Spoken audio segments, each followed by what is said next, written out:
Good morning, everybody. Welcome to Portland City Hall. This is the Wednesday, September 18th, 2019 morning session of the Portland City Council. Good morning. Carla, please call the roll. Good morning. Hardesty? Here. Udaly? Fritz? Here. Fish? Here. Wheeler? Here. And now we'll hear from Robert on the rules of conduct. Thank you. Good morning, Robert. Thank you, Mayor. Welcome to the Portland City Council. The City Council represents all Portlanders and meets to do the city's business. The presiding officer preserves order and decorum during City Council meetings so everyone can feel welcome, comfortable, respected, and safe. To participate in council meetings, you may sign up in advance with the council clerk's office for communications to briefly speak about any subject. You may also sign up for public testimony on resolutions or the first readings of ordinances. Your testimony should address the matter being considered at the time. If it does not, you may be ruled out of order. When testifying, please state your name for the record. Your address is not necessary. Please disclose if you are a lobbyist. If you are representing an organization, please identify it. The presiding officer determines the length of testimony. Individuals generally have 3 minutes to testify unless otherwise stated.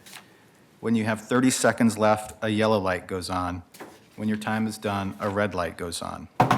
If you are in the audience and would like to show your support for something that is said, please feel free to do a thumbs up. If you want to express that you do not support something, please feel free to do a thumbs down. Please remain seated in council chambers unless entering or exiting. If you are filming the proceedings, please do not use bright lights or disrupt the meeting. Disruptive conduct such as shouting or interrupting testimony or council deliberations will not be allowed.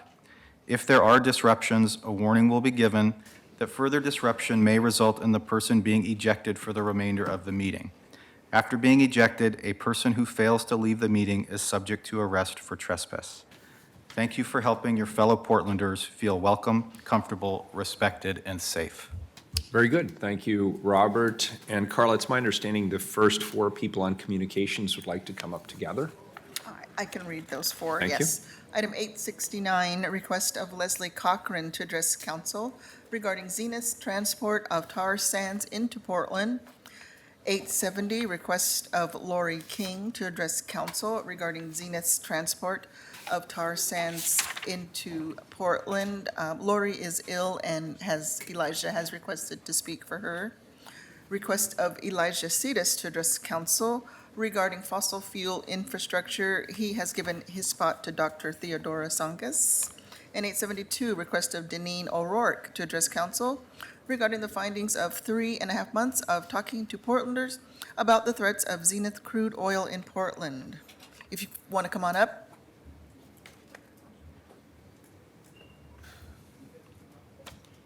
Good morning. If you could just restate your name for the record, please.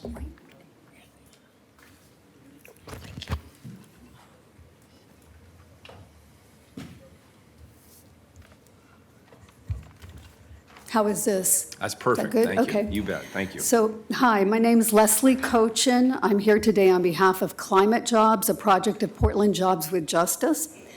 Climate Jobs urges the City of Portland to fully integrate the needs of workers into its climate change planning and implementation process. We have 3 recommendations. First, the city's climate action plan and climate emergency resolution should acknowledge workers who are on the front line of climate change. These workers include those who are exposed to dangerous air emissions and spills due to their work in fossil fuel or fossil fuel-dependent industries. They include petrochemical workers, diesel equipment operators, and asphalt paving workers, among others. And they include those workers who are adversely affected by hotter weather and extreme weather events. For instance, construction workers, letter carriers, firefighters, and responders to floodwaters that may contain hazardous materials and pathogens. Second recommendation, the action plan and emergency resolution should acknowledge frontline workers who are in need of a just transition. We laud the city for its support of a Green New Deal with a just transition for workers in its emergency resolution, Section M. However, elsewhere in these documents, workers are not included as members of the just transition community. This omission of workers is ironic, as the term just transition comes from the labor movement. In 1993, oil, chemical, and atomic workers union leader Tony Mazzocchi coined the expression Superfund for workers. This was based on his understanding that workers should not be abandoned as jobs are lost during the transition away from unhealthy and dangerous industries. In 1997, the Oil, Chemical, and Atomic Workers Union endorsed the term just transition in lieu of Superfund for workers. Third recommendation, the City of Portland should bring labor unions to the table to develop plans and strategies that support frontline workers. Labor has a role to play in the creation of a stronger and more inclusive climate plan and emergency resolution. Labor has the expertise necessary to develop robust health and safety strategies for those workers who face dangerous exposures and extreme weather. The city should commit to working on such a strategy. Labor has the knowledge to assist the city with its role in a just transition for workers as part of the Green New Deal. The city's support for implementation of the Portland Clean Energy Fund is but one example of how cities can support meaningful change that will benefit all frontline groups and should serve as a positive starting point for future efforts. Thank you for considering our comments. Thank you, and those are excellent comments. I appreciate it. Excuse me, Mayor. Commissioner Hardesty. Thank you so much for those comments. I just want to correct one thing you said. It wasn't the city that did the Portland Clean Energy Fund. It was the people of the city of Portland. No, I just wanted to thank the city for supporting that effort, though, in the form of City of Portland staff in particular, and the process that's going on now. But thank you. Yes, I know a lot of frontline organizations led that effort. Great, thank you. And could I get a copy of your written comments, either by email or if you happen to have an extra set today? Yes, I can leave a, If you wouldn't mind leaving it with Carla, and then we can all get a copy. I will do That'd be that. great. I appreciate it. thank you. Good morning, welcome. Hi. Good morning, Mayor and Commissioners. I'm Dr. Theodora Songas. I'm speaking on behalf of Oregon Physicians for Social Responsibility and the Center for Sustainable Economy to call your attention to the health effects of exposure to methyl diphenyl isocyanate, or MDI. Zenith plans to apply for a permit to the City of Portland to build a pipeline to transfer MDI under Front Avenue. MDI is a member of the family of hazardous chemical isocyanates. Most famous of these is methyl isocyanate gas, the material released in Bhopal, India in 1984, which killed 3,800 people and harmed many thousands more. Concern raised by that devastating incident about lack of community preparedness, communication, and knowledge in preparation for industrial accidents resulted in the passing of the Federal Emergency Planning and Community Right to Know Act, also known as SARA Title III. This law is designed to help local communities protect public health, safety, and the environment from chemical hazards. MDI is a diisocyanate. Diisocyanates are highly reactive compounds used in the production of polyurethane foams, elastomers, paints, and adhesives. They are skin and lung sensitizers and are one of the most important causes of occupational asthma worldwide. MDI binds to DNA and has been shown to induce gene mutations and chromosomal damage.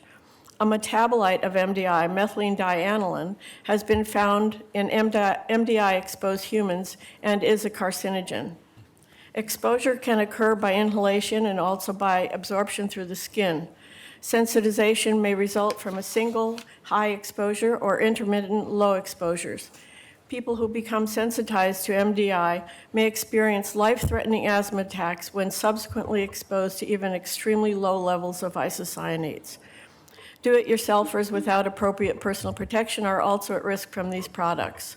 We must also consider possible differential effects on the health of infants, children, and other sensitive populations who might be at greater risk of exposure or be more sensitive to toxins than healthy adults. In view of these health concerns, it's incumbent upon the city to give careful consideration before approving a permit that would allow Zenith to build a pipeline for MDI. There would always be the risk of accidental or intentional releases of MDI during storage or transport of materials to or from the Zenith facility in Portland. We do not want to run the risk of becoming the next Bhopal. The city must consider requiring companies engaged in moving toxic or flammable materials through the city to report to city officials the exact amounts and type of materials that are being moved prior to moving them. This minimal level of public disclosure is necessary to save lives, and it should be required here in Portland. Thank you for your consideration of our concerns. Thank you, Dr. Songus. We appreciate it. Good morning. Good morning. My name is Ella Schreiner. I'm 17 years old, a senior at Grant High School, and a founding member of the Portland Youth Climate Council. And good morning. My name is Deneen O'Rourke. I'm 24 years old. I'm an organizer with 350 PDX and the Sunrise Movement. 4 years ago, we were both inspired when Portland enacted resolutions opposing fossil fuel infrastructure and oil trains, the first of their kind in the nation. We felt real hope. I was right here when that happened, testifying in support of these resolutions to the City Council. And when it passed unanimously, I felt true pride for my city.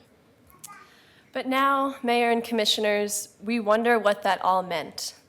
We now have a Houston-based company importing tar sands oil mined destructively on native territory known to many as Alberta, Canada, and coming into our city on bomb trains that could explode at any moment. We know you all know these threats, and many of you are working hard to try to stop this company from doing business in our city. We thank you for your efforts so far, but we need more. I want to take a moment to congratulate you, Mayor Wheeler, on being selected as a speaker at the C40 Mayor Summit in Copenhagen next month. This is a great honor.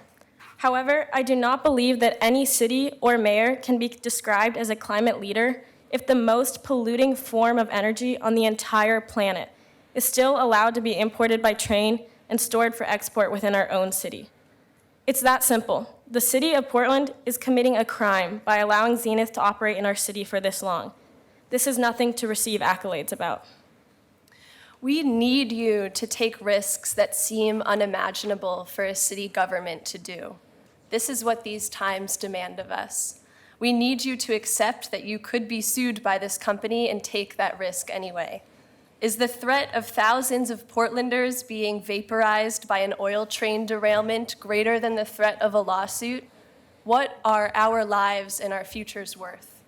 So in 2 days, we'll be back, but with thousands more behind us, adults and students, people of all ages going on strike from our day-to-day lives to demand bold, creative, courageous action to stop this crisis. That is what I've seen this council do before, 4 years ago, and that's what I need to see you all do again now. Our community is standing behind us in this room right now and across this region, echoing the call to stop Zenith now. We today are presenting to you 6,436 names and also 500 more just mailed to us this morning, all gathered by community members across the region who for months had face-to-face conversations with thousands upon thousands of people, educating them about this issue and the city's responsibility to stop it. Are you looking for a way to stand in solidarity with us on Friday while we are striking? We, along with all 6,936 of these people here, urge you to deny any upcoming permits that Zenith applies for and issue an immediate stop work order on Zenith's operations. We'll see you here in 2 days. Thank you. Thank you. Commissioner Hardesty. I just wanted to thank you so much. I am so proud that we have young people who are leading in our climate crisis. And I appreciate you being here. I appreciate your knowledge about the need for us to do something bold. We absolutely agree. We need to do something bold, but we also have to do things that are legal, right?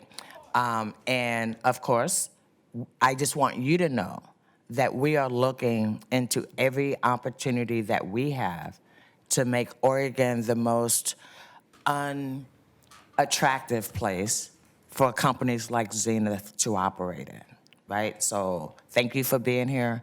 Just know we're on it. Even though you're not seeing it or hearing it, know that we are working on this, okay? Thank you. Commissioner Fritz. Thank you, and I remember that day 4 years ago too. And we knew that we were facing an uphill battle because we don't regulate the railroads. And with the federal government and the state it is, We not only want to do something legal, because we're not afraid of getting sued. We've been sued on multiple, get sued all the time. In fact, sometimes we won on the not expanding fossil fuel infrastructure. We need to do things that are actually going to be effective. And so we can't stop the trains from coming in. I encourage you to continue doing what you're doing and raising the visibility, raising more people to speak out about this, because there's a great power in public shaming and public outrage, as well as in government actions that, as from our end, we're doing what we can. So thank you for the 6,000 signatures, for making people aware of this. We are in a climate emergency, and I appreciate that you are doing your part, and we will do ours. A couple of quick points. I wasn't going to talk on communications today, I promise. But this is a really important issue. It's an important week, and I appreciate our young people being here. I appreciate our experienced, dedicated people who've been fighting this battle for many, many years being here as well. Number one, with regard to the climate emergency declaration, we were actually going to pass that today. That was the original plan. We wanted it to coincide with this global movement. But an interesting thing happened as people saw the emergency declaration. They said, wait a minute, we want to participate. And so we've seen a broader and broader array of community groups, organizations, leaders, community members, and others wanting to participate in this and provide specific action steps along the lines of the kind that you proposed around labor, which by the way, I'm receiving very well. I think those are really good ideas. So what we decided we would slow it down a bit. It wouldn't be ready this week. We'll take a little more time. We're going to include more community organizations, and that includes a lot of people who've historically not had the opportunity to participate in the development of these kinds of declarations. And there's a real hunger for them to be more specific and action-oriented. So we decided it was worth it to slow it down to include more people and, frankly, generate more enthusiasm in the community for the work we're trying to do.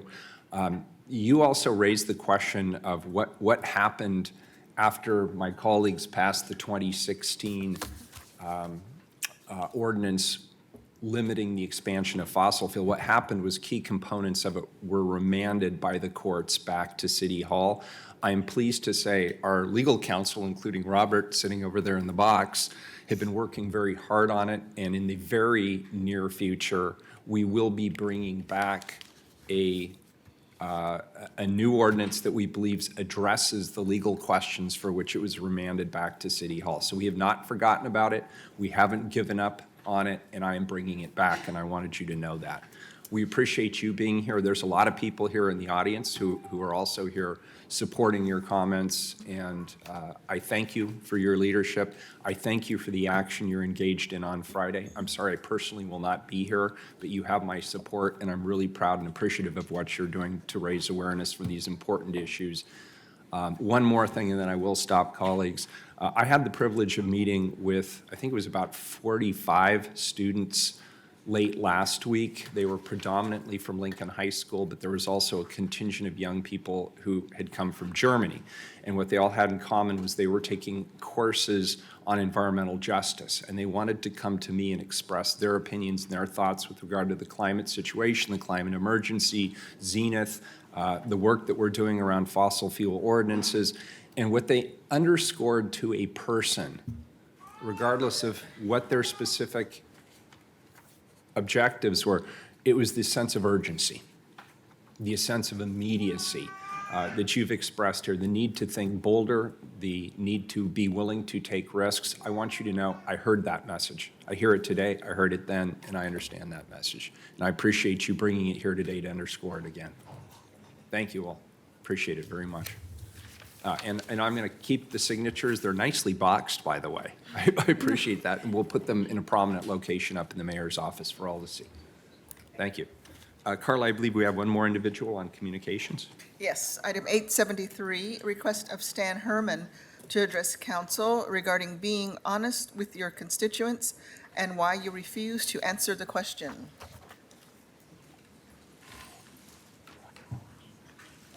He's outside. Is Stan here? Let's go on. What? Let's move forward. Is he not here? He's here, he didn't get a seat. He's coming. Oh, he's coming from downstairs, or upstairs. Okay.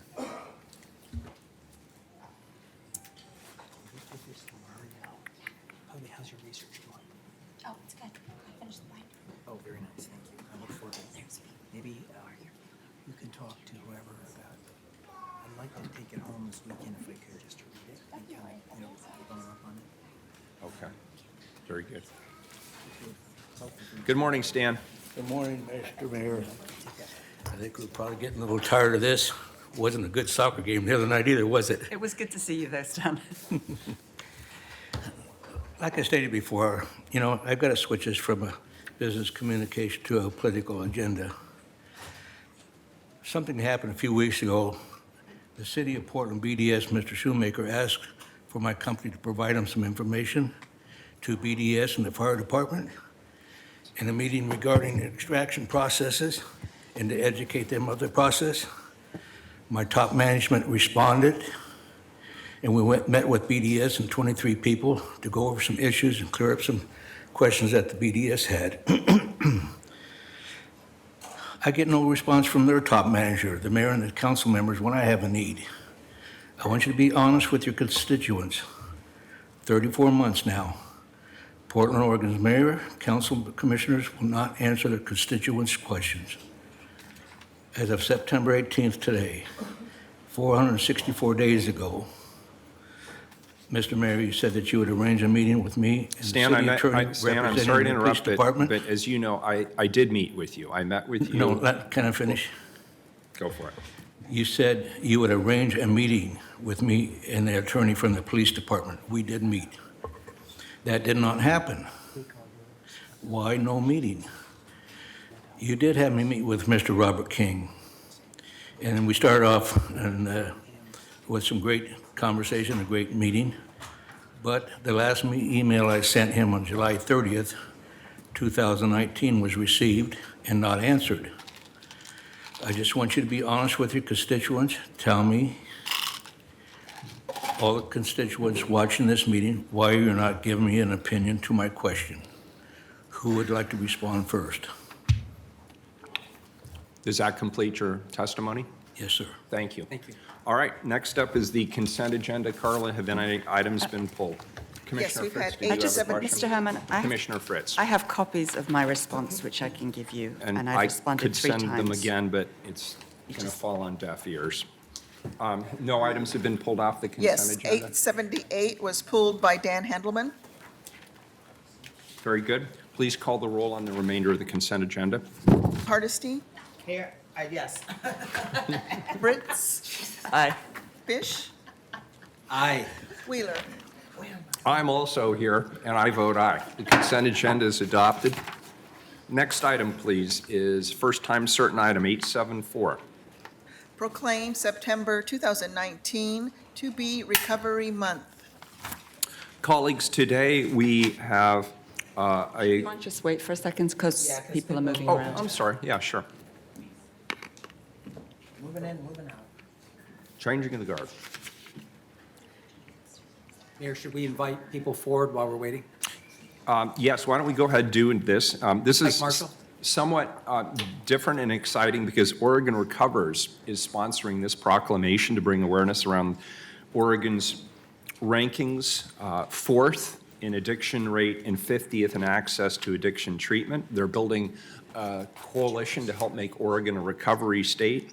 Mayors in Bend, Medford, and Eugene have all issued similar proclamations, and I know that Multnomah County is expected to take this up on the 19th. So this is truly an organic, community-led proclamation that's coming here. I think it's very exciting, and we welcome our first speakers here. I also want to acknowledge that State Representative Tana Sanchez is here as well, and we're appreciative of her leadership. Thank you.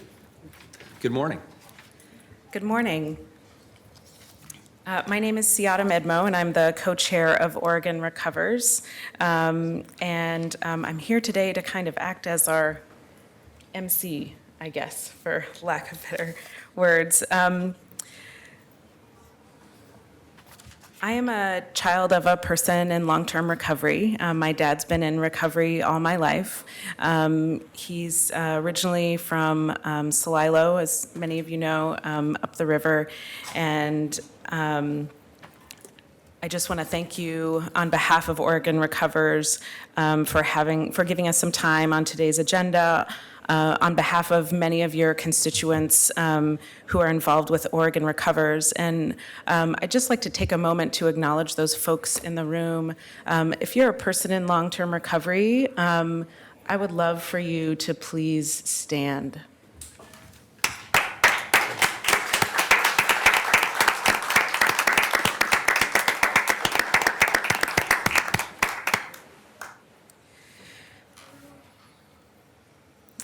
Oregon Recovers was launched 2 years ago.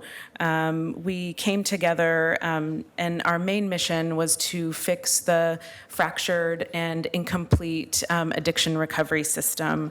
So we're made up of folks who are in long-term recovery, their friends and family, and the folks who care for them. So our treatment providers, our peer mentors, et cetera. And as a daughter of a traditional storyteller, I like to say that words are important, and it's important to us that we say fractured and incomplete and not failed or broken. We want to recognize that there are a lot of providers out there who are doing hard work every day to save lives, and recognize those folks in their work as well. But we all know that Oregon families and families certainly in the Portland metropolitan area are hurting because of addiction, because of this disease. And my own personal involvement is because I've lost family members, my uncle not a couple of blocks from here because of addiction. So that brings me not only personally but professionally to this work. Excuse me. Today, you join City Council colleagues in Bend, Medford, and Eugene who are also recognizing addiction as a public health crisis and are moving in solidarity with their local communities as well. More cities are expected to officially join this movement before the year's end. As well as, the other thing that's happening right now is the statewide Alcohol and Drug Policy Commission is looking to come out with a strategic plan to begin to address the issue of addiction and come up with some more robust recovery-based metrics. To hear more about Oregon Recovers and the landscape right now, I'd like to turn it over to Mike Marshall, our Executive Director. Thank you. Thanks, Adam. Good morning, Mayor Wheeler, Commissioners. Thank you so much for having us today. My name is Mike Marshall, and I have the honor and privilege of serving as the Executive Director of Oregon Recovers. I'm also a person in long-term recovery. I have 11 and a half years. And I'm not Johnny Gage. Johnny Gage was supposed to be here today from the Executive Director of Miracles Club, and he's more eloquent and better looking than me, but so I'm filling in at the last minute. And my job is to present the facts, and the facts are dire. And honestly, the purpose of Oregon Recovers coming to the different city councils and the county commissions was to help educate both you and then ideally the public through the media that are here today as a consequence of this, of the fact that according to the federal government, Oregon has the 4th highest addiction rate in the country. Almost 10% of the residents of Oregon suffer from substance use disorder. And we rank 50th in access to treatment. 50th, dead last. And as a consequence of that, we have 1 to 2 drug overdoses each day in Oregon. We lose 1 or 2 Oregonians to drug overdoses. But we lose 5 people a day in alcohol-related deaths. 5 people in alcohol-related deaths. That's a combined total of over 2,100 a year. So, at the height of the AIDS epidemic in 1994, Oregon lost the worst number of people, 364 people. Compare that to 2,100 people. And I say that as a gay man who lost many friends in the AIDS epidemic. I'm not here to diminish the impact of the AIDS epidemic. What I would like to do is convey, we do not think of untreated addiction in the crisis level that it has found us. And that's just the fatality rate. It's really important, and you guys know way better than we do because you're on the front lines of it. But our foster care system is completely overwhelmed, and more than 75% of the kids that are in that system right now are there because of a parent's untreated addiction. We have the third highest youth incarceration rate in the country. And 76% of the young men at McLaren will tell you that they were drunk or high when they committed the crime they're incarcerated for. And the same number will tell you that they come from intergenerational, multi-generational addiction issues. High school graduation rates, homelessness. I think we're this, as you well know, we are the second worst in the country. So there are all these symptoms of this disease that Oregon has not been successful in addressing, primarily because we have pretty much abandoned 20 years ago an effort to deal with this disease. And that's changing, and Oregon Recovers is part of that change. And the proclamation, Mr. Mayor, that you're issuing today in tandem and shoulder to shoulder with the other mayors and city councils around the state is helping us turn the tide on that and helping the public to begin to understand that we're going to have to make some important choices. But really, at the end of the day, what it's doing is it's getting the folks in Salem, whether they're in the elected bodies with the leadership of Representative Sanchez, who's been extraordinary, or within the buildings of OHA and DHS and the Department of Corrections, coming together around this strategic planning process, that we will have a new blueprint for a continuum of care that collectively looks at reducing the addiction rate from the fourth highest to the lowest and increasing the recovery rate dramatically in the state. And we're proud to be a part of that, and we're really grateful that you have become a part of that as well. Thank you, Mike. Appreciate it. Good morning. Next, we'll hear from Jay Miles about his own personal story. Hello, Mayor Wheeler, honorable commissioners. Thank you for the opportunity to address you today. My name is Miles, and I've struggled with problematic alcohol use and methamphetamine addiction for my entire adult life. Several times in my life, I've lost everything that I've worked hard for. I've watched my life fall apart, leaving me unemployed, homeless, friendless, with my family unwilling to talk to me, and without the resources to access treatment. Everyone is different, but for me, the cycle was always the same. After a period of abstinence, I would start drinking. After a while, I'd find my way back to crystal meth. 12-step programs worked for me for a while. Treatment programs worked for a while. But eventually, I'd end up back where I started, with all my belongings fitting into a duffel and a couple of garbage bags. It wasn't until I discovered on my own naltrexone, a medication available since the year I was born, used for treating alcohol use disorder, that I was able to break the cycle. I used to have a lot of shame about my addiction, or what I now know to call internalized stigma. People told me, and I believed, that it was my choice to do drugs, and my fault my life was ruined again. And now I know it doesn't matter how much I want to say no, how much I care about myself, my family, my life, my job, anything, because addiction damages the part of the brain that allows a person to say no. For me to be able to say no, I need skills and resources. I work in a homeless shelter, and every day I see people who don't belong in a shelter. They need to be in treatment. And it's a high barrier shelter, so when people show up, they're generally abstinent, what most people call clean. But shelter life is stressful, and it's a different kind of stress than being out on the street. And so many times I see people relapse, and because of the lack of treatment beds, they get put onto waiting lists. But they don't make it to the front of those lists a lot of the times. Before their number comes up, their addiction takes hold, and they go out the door, we don't see them again. Maintaining motivation in the face of addiction is complicated. And when we can't get people into treatment right away, we often lose the window of opportunity to get them help. I hear in their words that internalized stigma that I'm so familiar with. I'm just weak. I don't want it bad enough. Clearly, I don't care about myself. I don't care about my family. Whatever they've been told that they've held on to, and it's heartbreaking. You know, I love my job because I get to provide a counter narrative and tell them that it's not their fault that they're addicted, but they do have the power to recover. They just need those skills and those resources. But all over the country, and especially here in Oregon, those resources are in short supply. So I'm here today to tell you we can and we do recover. I see it every day. and to ask that we do something to address this deficit so that we can all have the opportunity to have happy lives of fulfillment and purpose, like I have. So Mayor Wheeler and honorable commissioners, thank you very much for standing with Oregon Recovers and the larger recovery community here in Portland. And we hope that today's affirmation of our work is just the beginning of a partnership to address the public health crisis of addiction. Thank you. Mayor, Commissioner Fish.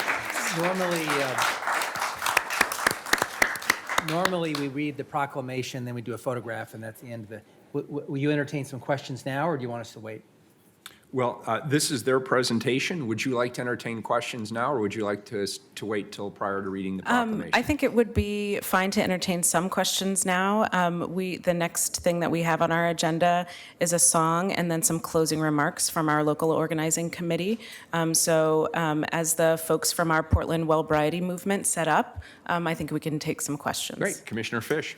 Well, thank you for a very powerful presentation, and all of us have family members, friends, loved ones who have experienced addiction that have shaped our lives. It's ubiquitous. I guess the question I have for you, Mike, and it flows from one of the events I went to, Oregon Recovers events, where we talked about a legislative agenda. We share your interest in moving off of the 50th out of 50 position in the nation in access to services. 2/3 of the people that we interview on the streets when we do our regular federally mandated check-ins self-identify, 2/3 self-identify as either having a mental health crisis, an addiction, or both. And anecdotally, when you walk downtown, you see people that are in distress all the time. So it reminds me that we have a similar agenda with you in terms of transforming the system at the state level, because that's what it's going to take. We have to do fundamental change. We have the benefit of having a wonderful government relations team. What I want to just propose is a closer alignment between your governmental agenda, your agenda that you bring to Salem, and our agenda, because I don't think we highlight enough this issue, but we're getting slammed, obviously, with the opioid crisis. We're getting slammed with addiction. We're losing too many people on our streets who have addiction.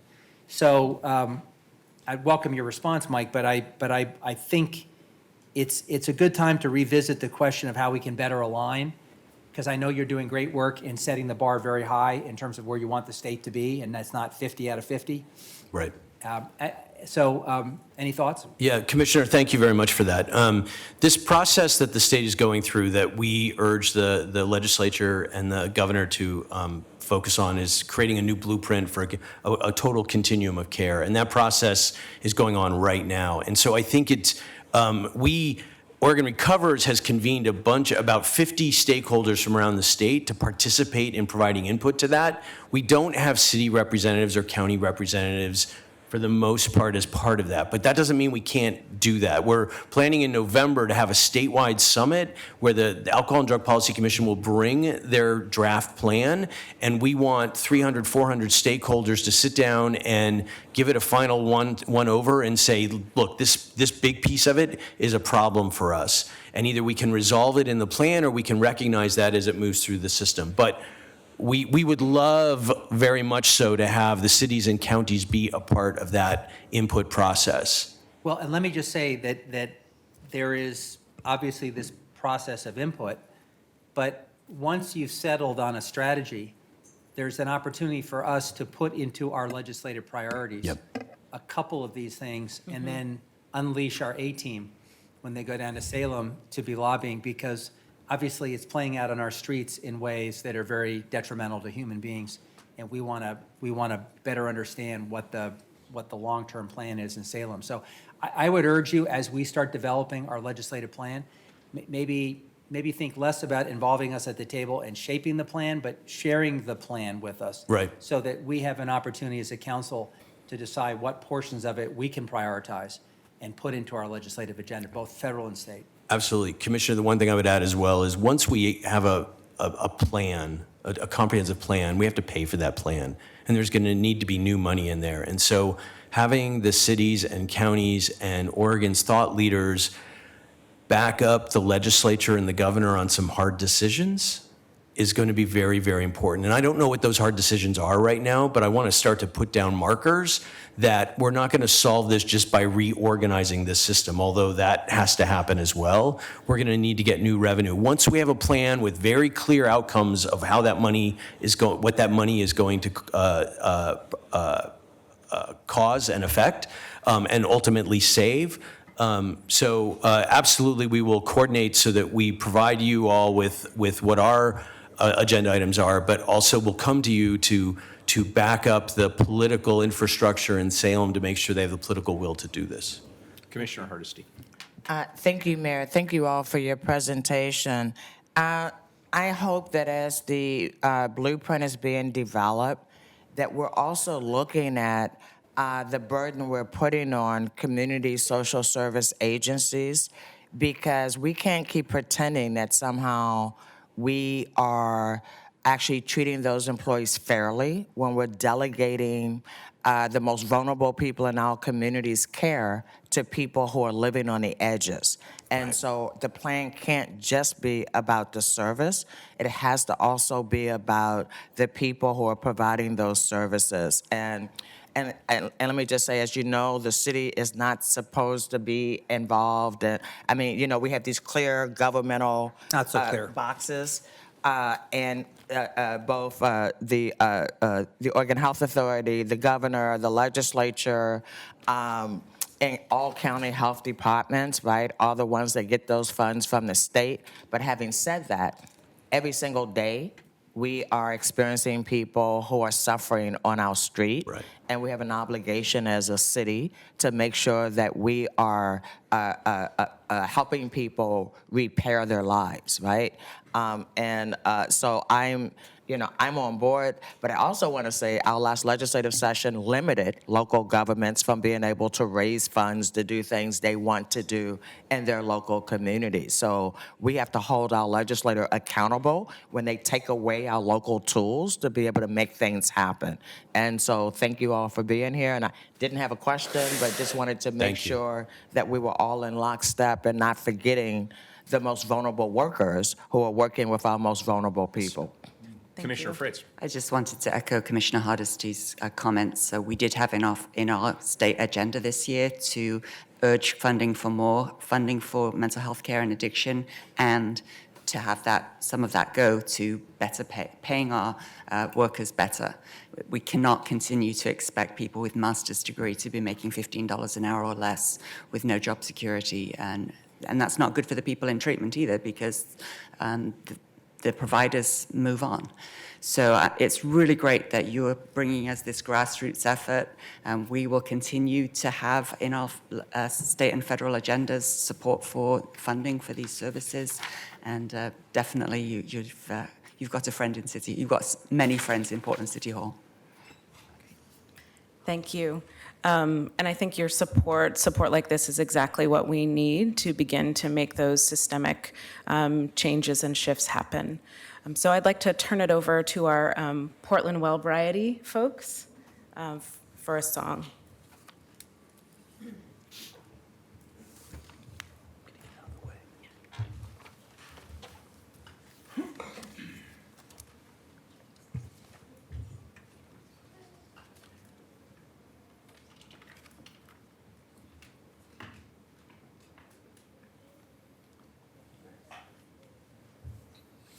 Hello, my name is Kurt Jim, a member of World Variety.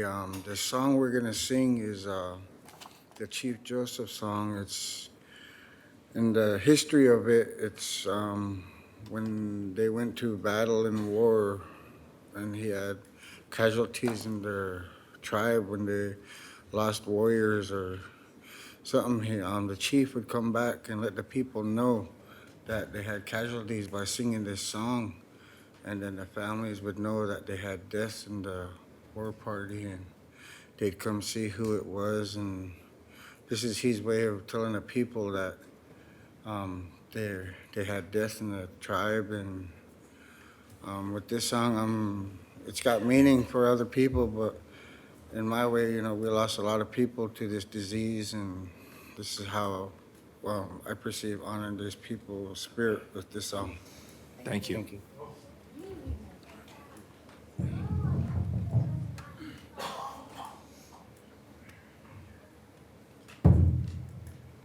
Yeah.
Thank you.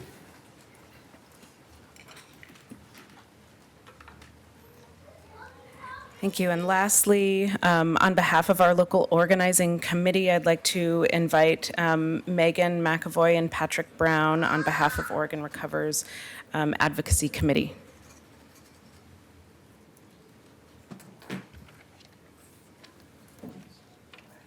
Good morning. Good morning. My name is Megan McAvoy. I'm Patrick Brown. We are speaking to you on behalf of the Portland Advocacy Committee of Oregon Recovers. The rest of the committee is immersed in this crowd.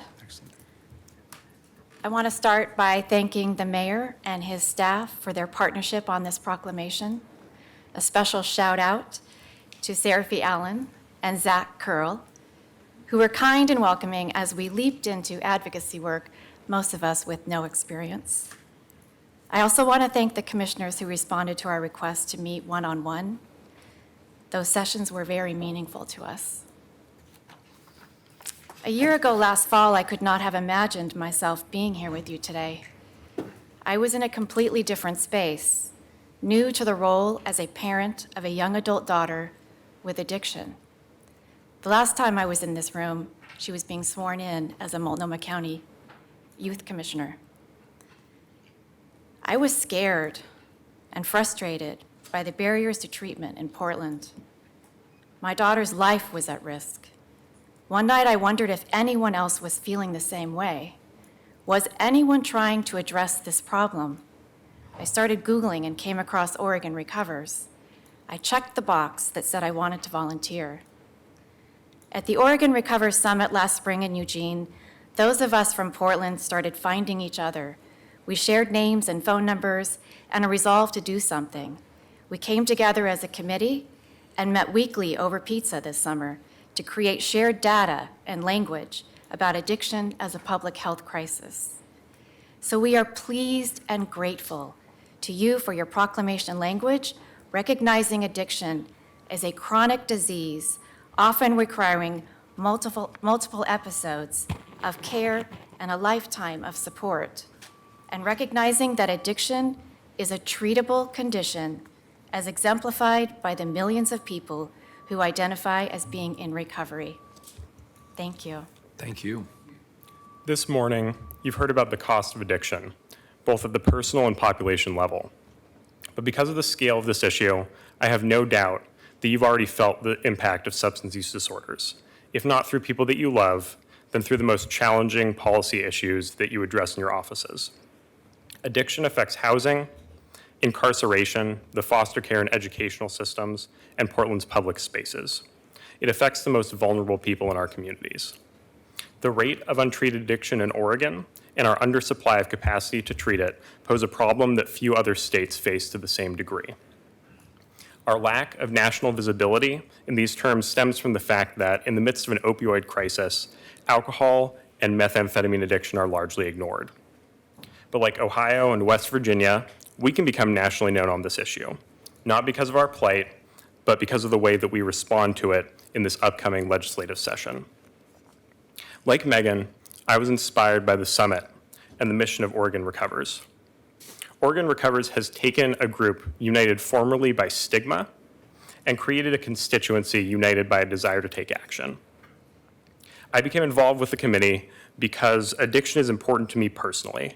And as a medical student, I found that it is the gravest issue facing the patients I hope to serve. Nearly everyone's life has been touched by addiction. I've learned that through this work. But more importantly, I've learned to be optimistic because of the incredible change that recovery has worked in people's lives.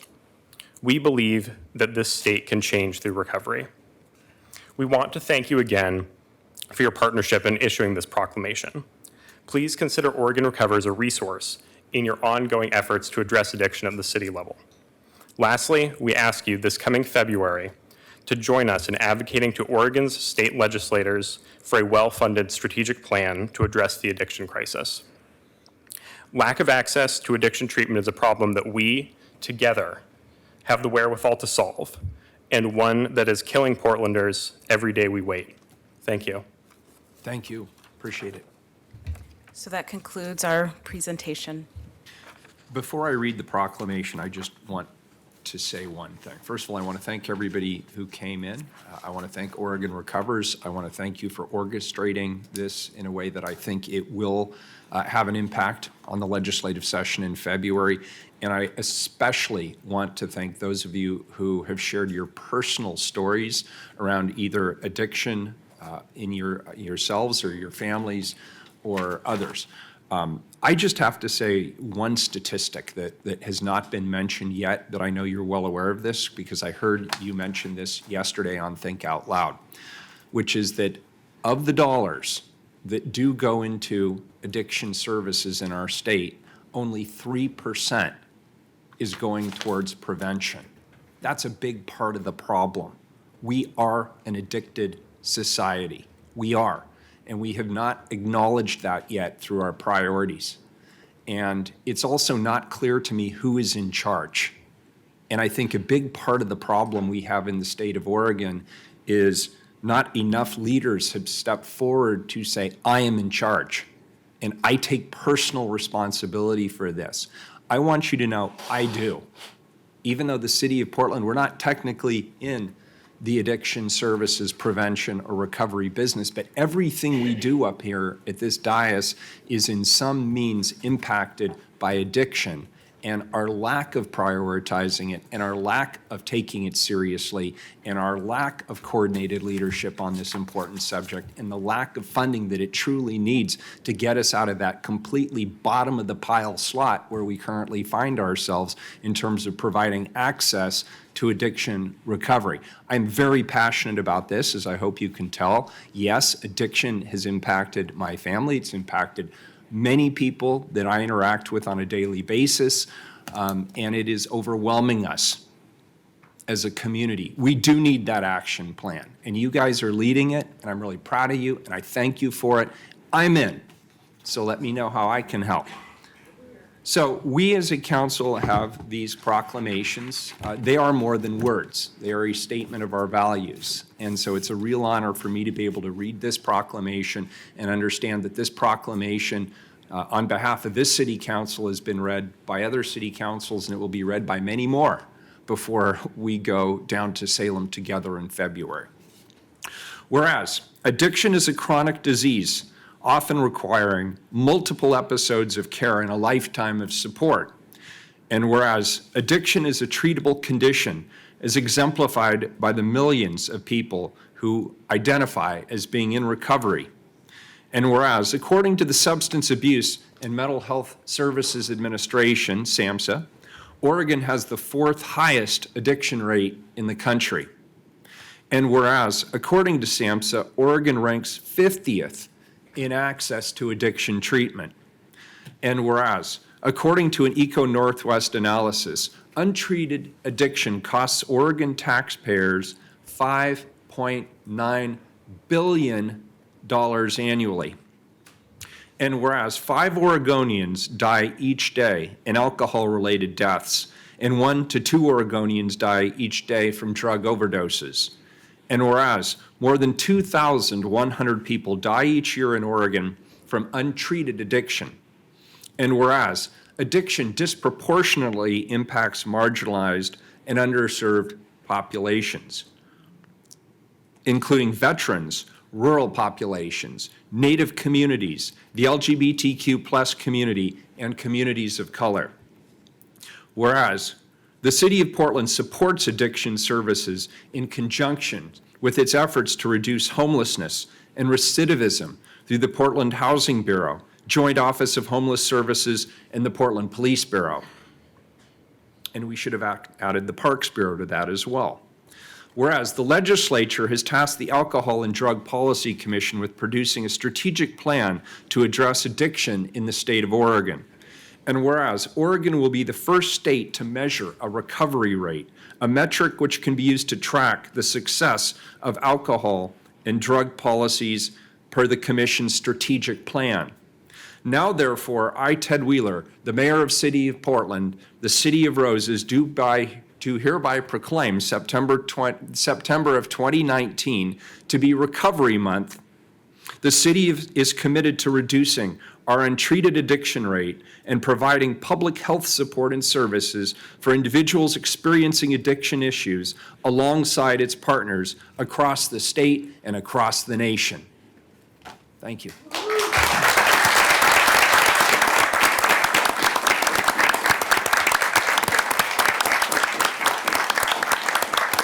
get a photo. We'll get a quick photo up front. So folks involved with Oregon Recovers, come on forward for a photo.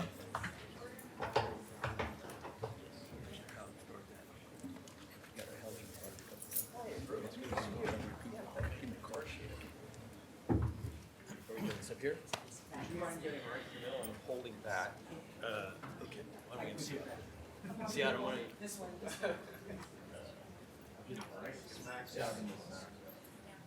Thank you. Thanks again. Really appreciate it. Get friendly, everybody. Yeah, come on. Come on, everybody, we like each other. You're tall. You don't get a seat. Way tall.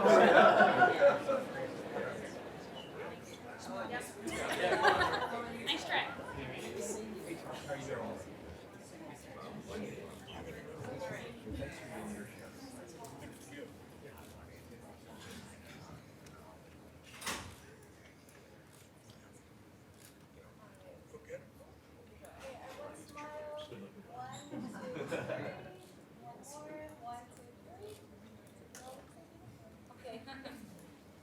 Thank you, everybody. Go get them.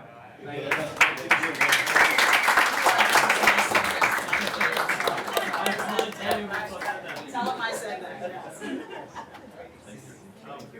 Really appreciate it.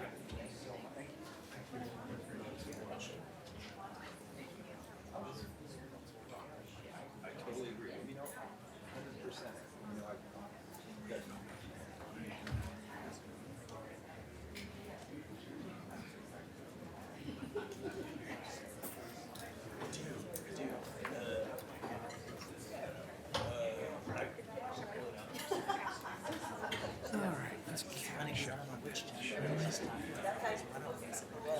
It's this one? Okay. Now I can tell. I can do it. It's been decades not doing that. Jessica. Yes. all right, Carla. Good stuff. Folks, as you're filing out, I'd ask you to please be quiet because we have a very packed agenda. Carla, could you please read time certain items 875, please? Yes. Item 875, the 2019 Portland Insight Survey Final Report. Colleagues, I'm excited to share with you the results of the 2019 Portland Insights Survey. This new 56-question comprehensive survey was administered by the City Budget Office and open for all Portlanders to take in May of 2019. Notably, there were 8,814 total complete responses, enough to draw statistically significant conclusions in order to compare responses across geographies and across several racial and ethnic categories. Using a new online opt-in and a community-based canvassing approach, the survey resulted in comprehensive data on community perceptions as well as budget and service priorities. The final survey reports represents the culmination of many months of collaborative work between the City Budget Office, the City Bureau staff, community leaders, and the people who live, work, and play in the City of Portland. I look forward to continuing the conversations with my colleagues in the community about how these findings can help the city focus our collective efforts and improve our operations to better serve Portlanders. And I will also just say, since this was the first year that we did this, it's certainly not perfect, and this is also a good opportunity for us to share our thoughts, our insights in terms of how we can make this even better the next time we do this.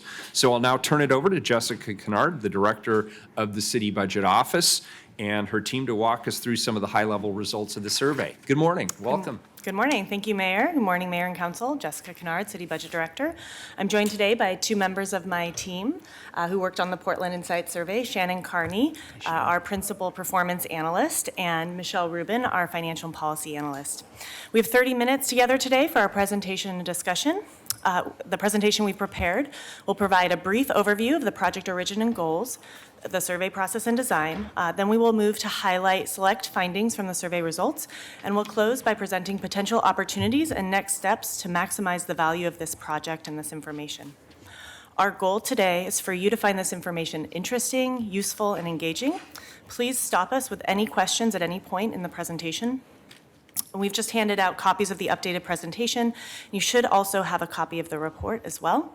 For folks following along in the audience or at home, the report, as well as additional survey resources, are featured on the City Budget Office's website at www.portlandoregon.gov/CBO. So we can get started. So with this survey, Portland joins the rank of other cities such as Kansas City, San Jose, Seattle, and Tacoma that are actively using citywide perception data to better inform organizational priorities and operational decision-making. Citywide surveys provide an opportunity to gain feedback on big picture priorities, community satisfaction with various services, and community insights on potential service improvements. As it says in the slide, this data can help shape organizational priorities, create feedback loops for program improvement, identify emerging trends and track improvement over time, and bring more objective information and more voices into conversations that may otherwise be subjective. These results have the power to tell cities what community members think. Commissioner Hardesty had a question. Yes. Jessica. I just realized that the buzzing, is that just in my head or are you all hearing it as well? Oh, it was just the wheelchair. Oh, it's the Yeah, it was wheelchair. I had the same thought, Commissioner. I was looking around to see if any lights were flashing. What Yeah. if we had said, yes, it's just the buzzing in your head? That would have been fine. More buzzing. Sure. Thank you, sorry. Thank you. So last year, CBO received $60,000 in one-time resources to pilot a new citywide satisfaction survey. Our primary project goals were to build upon the value of the former longstanding auditor's community survey, to address various methodological concerns, and to ensure that the data was useful to council, to bureaus, and to the Portland community. We built this survey with the goal of providing useful information, and we're excited about the potential that this data affords us. However, no single data set can tell us everything. It's important to recognize what this data can and cannot tell us. This information does offer a powerful new data set that highlights perceptions of over 8,000 Portlanders on city services, satisfaction, and budget priorities. This data allows us to see citywide patterns and trends, which can provide even greater value over time if the survey is continued in the future. And since responses are available by community identifiers such as race, geography, age, gender identity, disability status, and residency, the data provides nuance into who our city is perceived to be serving well and who we may not be serving as well. This high-level overview of how different groups perceive and prioritize city services is critical to decision makers and bureau staff in empowering us to serve all Portlanders and to achieve our strategic goals. There are a few things I want to note that the survey cannot tell us. The survey methodology was opt-in, not a randomized sample of Portland residents, and even though we employed several new efforts to ensure representation from historically underrepresented populations, respondents still skewed white, older, female, higher income, and more educated.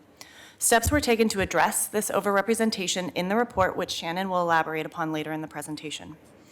It's also important to note that in many cases, responses do not provide the why behind the results, which is obviously important to informing the right course of action. We can attempt to glean the why by cross-referencing this data with other available data or through follow-up engagement. So I'll now turn it over to Michelle Rubin, who will briefly provide an overview of the survey process and design. So the 2019 Portland Insight Survey employed an online opt-in approach, as the mayor mentioned. It was available to the whole Portland community to take in the month of May. The online survey was supplemented by a community-based canvassing approach. In this, 37 multilingual community data fellows were hired to bring the survey into the field with a focus on surveying historically underrepresented populations. This group included students from Portland State University, Portland Community College, and also local community leaders. In developing the survey, CBO met with all bureaus and council offices to solicit survey question input. We convened a multi-bureau evaluation committee and provided an opportunity for final review to citywide stakeholders. CBO also worked with the Office of Equity and Human Rights to ensure the demographic questions on the survey aligned with proposed citywide expanded demographic standardization categories. CBO also worked with representatives from Smart City PDX and the Attorney's Office to conduct a comprehensive privacy review. And lastly, CBO worked with the Office of Community and Civic Life to test the survey instrument prior to going into the field and solicit feedback from selected advisory bodies. CBO deployed the survey via 3 main outreach strategies. We conducted digital outreach through city and community networks, and we also had the community data fellows in the field collecting survey responses. They canvassed at various events, including the Rainbow Night Market, Filipino Night at Portland State University, and Black Community of Portland meetings, amongst others. And we also handed out physical flyers at libraries and community meetings. Notably, with the survey's online approach, our team was able to analyze responses midstream during the survey and redirect our canvassing approach as necessary. Now, Shannon Carney and I will walk through a high-level overview of the survey results. Great, thanks, Michelle. So before we do get to the results, I know that's what we're all waiting for. First, we want to say just a few words about the people that took the time, about 10 or 15 minutes of their time to fill out this survey and give us their perspectives. So thanks in no small part to your work in supporting and distributing this to your constituents. We far surpassed our goal of 6,000 total responses. At the close of the survey, we actually had over 10,000 responses, but after data cleaning, things like removing incomplete surveys and duplicates, our final number was 8,814. It's worth noting that that a significant number of the surveys were conducted by our community data fellows, and those were actually the most common way to meet non and limited English speakers, as well as communities of color. And due to the strong response, we were able to draw conclusions, as Jessica mentioned, for several different race categories, but also for those living with disabilities. Residents over 16, over 1,000 respondents actually identified as living with a disability. The report itself includes specific sections with statistically significant findings for both non-residents, since it was open to those that live outside of the city as well, if they work or belong to a community group in Portland, as well as respondents living with a disability. Those start on page 61 at the end of the report. I also want to note that we'll be including an addendum with results specific to the Native American, Alaska Native, and Native Hawaiian Pacific Islander populations over the next few weeks. And then the other piece to note is, because we did not achieve a representative sample despite our efforts with canvassing, we corrected for that by weighting the results with data from the American Community Survey. Okay, finally on to the findings.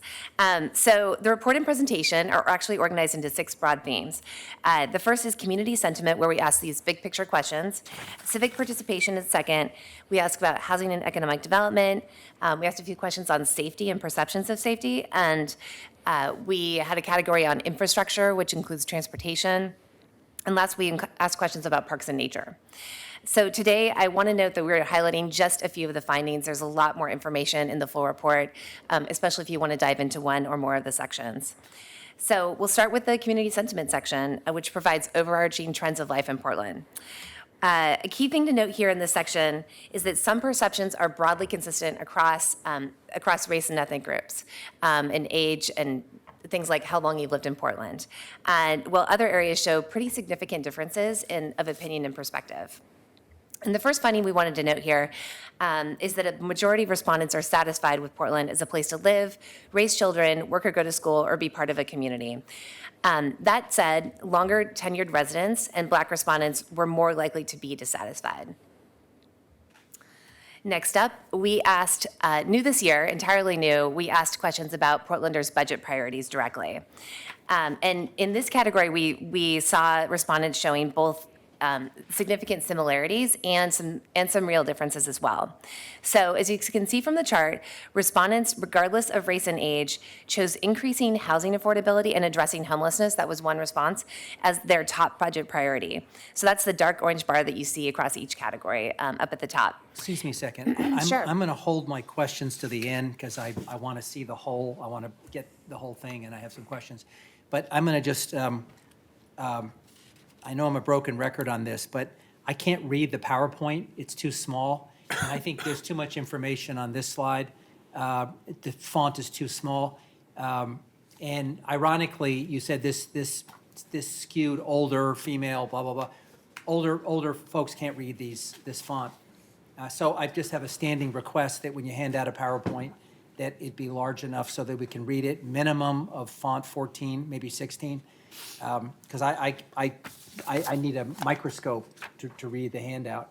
And I appreciate the effort you went to do this, but please consider the failing eyesight of certain commissioners when you give it to us. Thank you for the feedback. That's helpful. So I will continue. I will do my best to describe the graphs too, for those that can't see it quite as well. Thank you.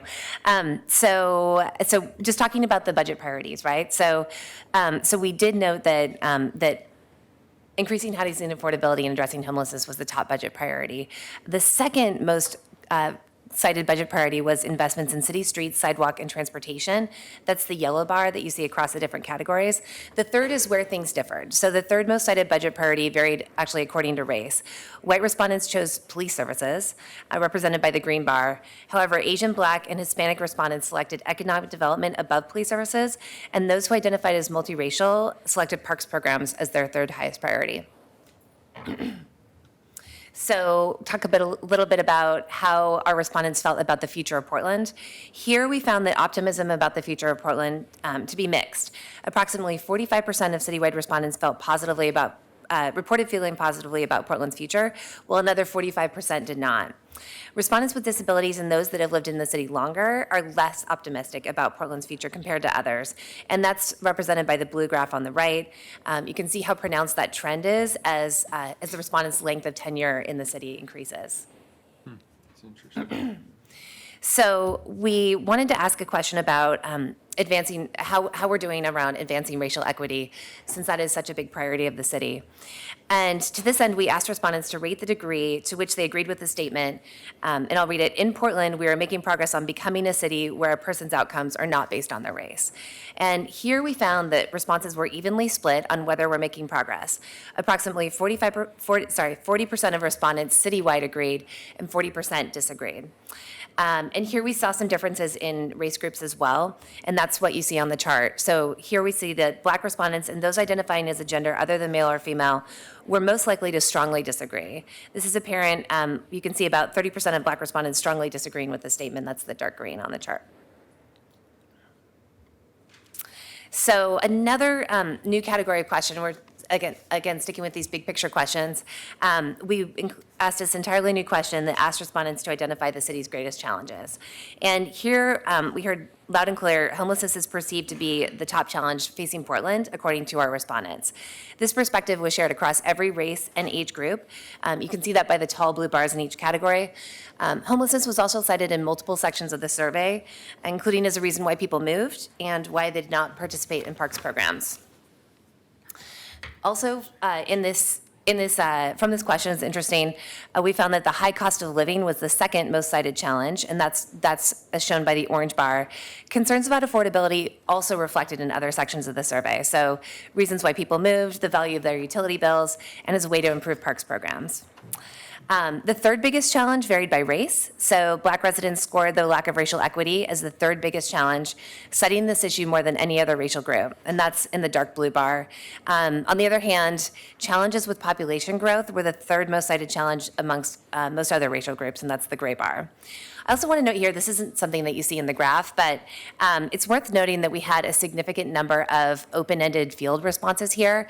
Nearly 1,500 people wrote in responses in the other category, citing the biggest challenge. And there we noted that homelessness and drugs were the most commonly mentioned topics in that category, in that field.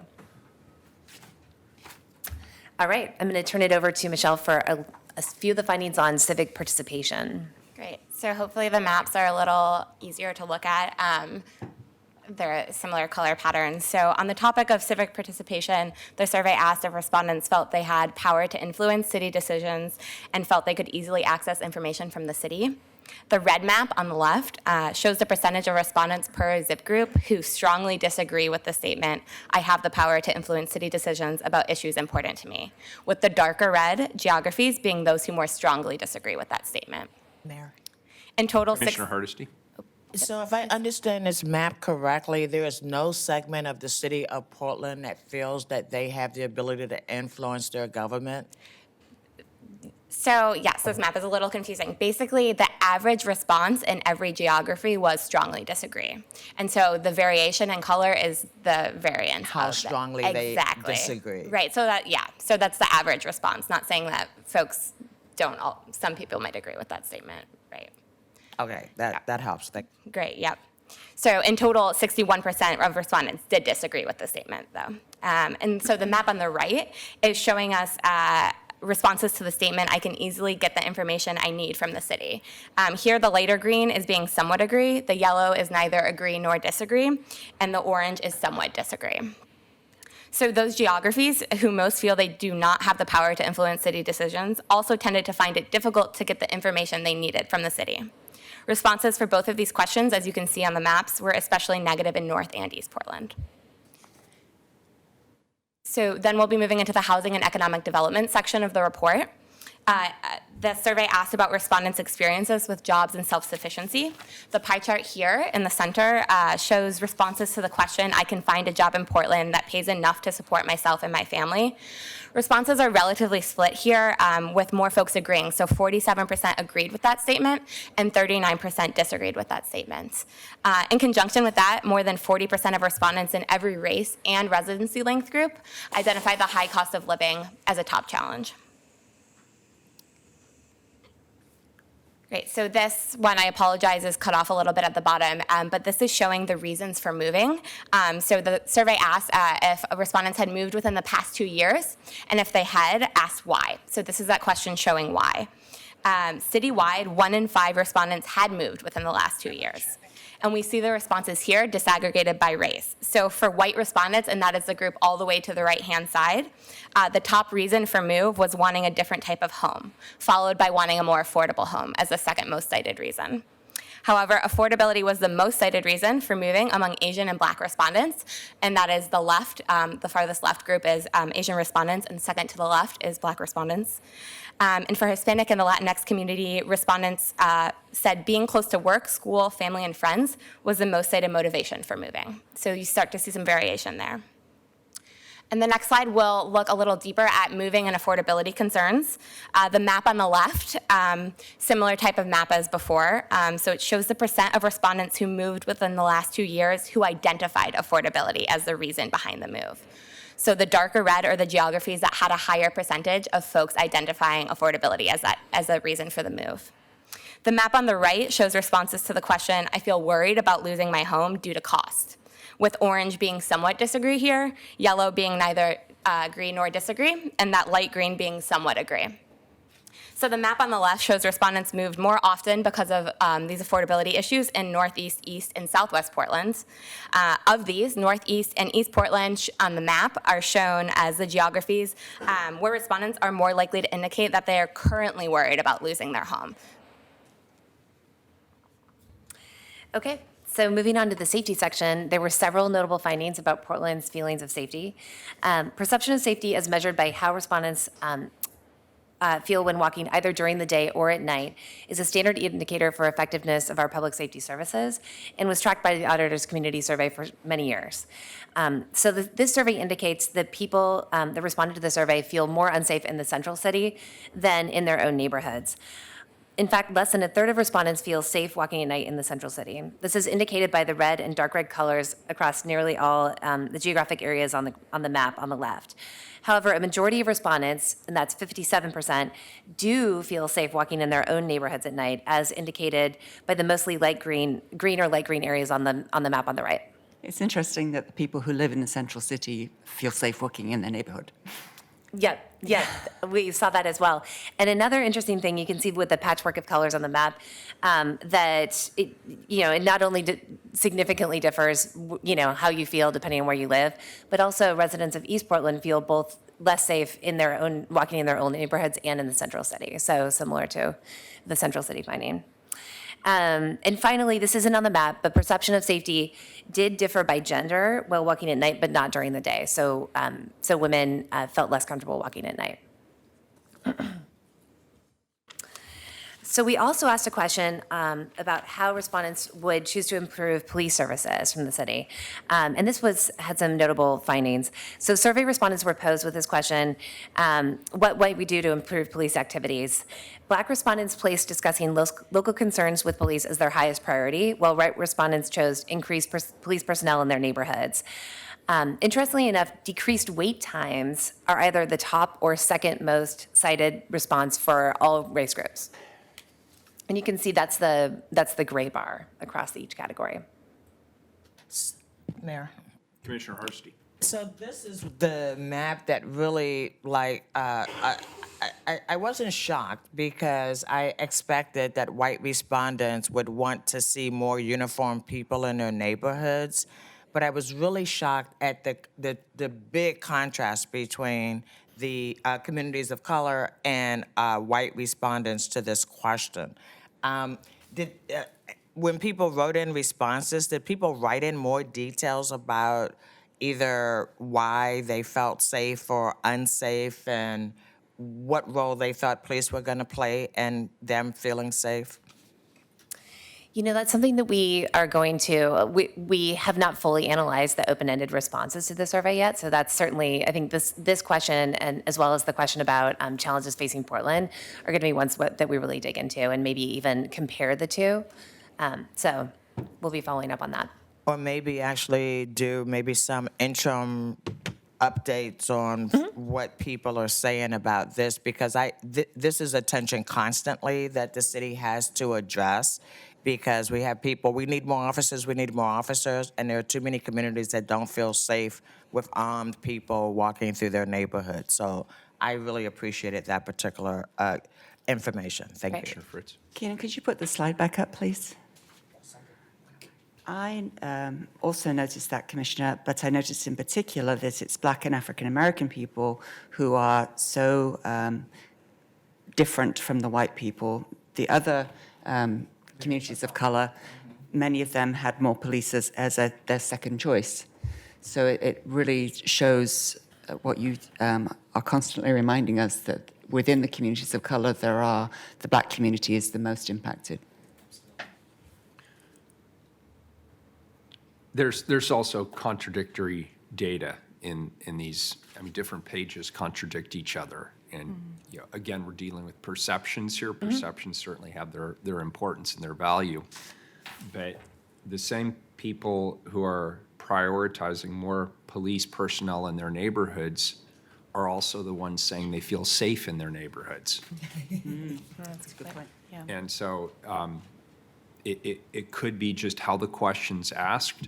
I often wonder, as I look at some of these slides, if you'd ask the question, if the homeless problem didn't exist, how would you feel about the following statement? Because I feel like the urgency and the magnitude of the homeless crisis is probably overlaying all of these responses.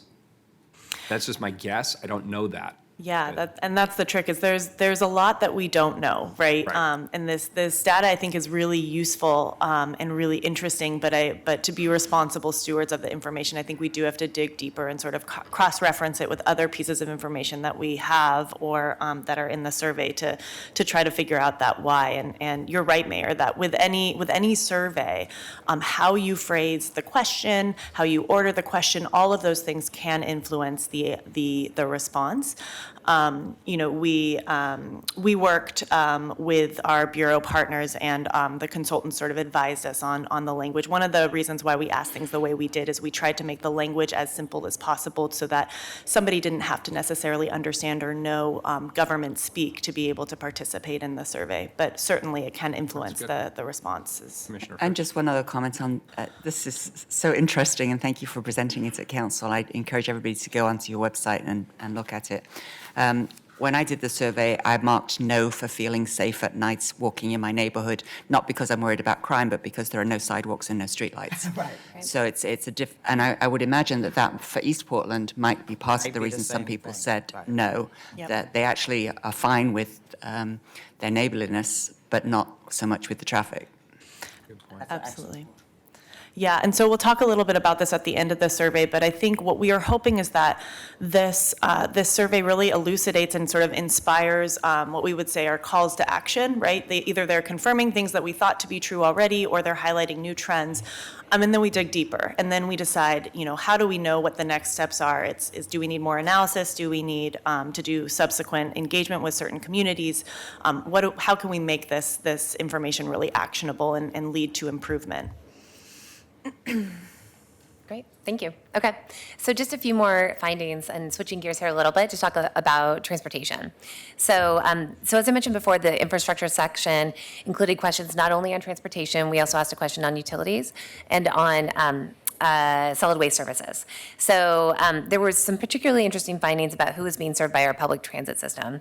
And so related to the graph you see here, this isn't in the graph, but there was a question earlier in the survey about what respondents value most about living in Portland. And one of the findings from that question is that communities of color, as well as younger and senior respondents, when we disaggregated by age, ranked the access to public transportation quite highly compared to other options. It was second only to parks and natural areas as what they loved most about living in Portland. So then what you see in the infrastructure section, when we asked directly how, what are respondents doing to get to work or school, and we find that here again, communities of color are more likely to use public transportation. And again, not in the slide, but younger Portlanders, those aged 16 to 29, are also more likely to use citywide transportation, public transportation than citywide respondents. So that was worth noting. So commute satisfaction. So we asked several questions that we worked with the Bureau of Transportation on to get at Portlanders' commute level of satisfaction on their reliability of their commute, the safety of their commute, and the level of crowding or traffic. And what we found, I think the big takeaway here is that for drivers, which is most of our respondents, so 57% of people that responded to the survey said that they drove to work or school, they were the least satisfied of any of the responders. So, less satisfied than those that take public transit or bike or walk, or telecommute for that matter. And then, interestingly enough, 2/3 of the respondents felt that traffic or crowding was worse than last year. So, it is. Borne out by the survey. So from there, we have some findings on nature and parks. Yeah, so the last section that we will present today is nature and parks. The slide here shows that 97% of respondents reported visiting a park or natural area in the last year, and 50% of respondents participated in a parks program in the past year. And this was consistent across race. However, younger respondents, those in the 16 to 29 age group, and those who have lived in Portland less than a year were less likely to have participated in a parks program. So the map is showing the recreation or parks program, those who said that they participated in a parks program. And the darker blue are those that participated, the geographies that had more participation. This shows that respondents who live in North, Northeast, Central Northeast, and Southeast were more likely to participate in a parks program. And our last finding slide. So we also asked about respondent satisfaction with the safety and cleanliness of Portland's parks. And we found that 70% of respondents are satisfied with the safety and cleanliness. And the satisfaction was the lowest in East Portland.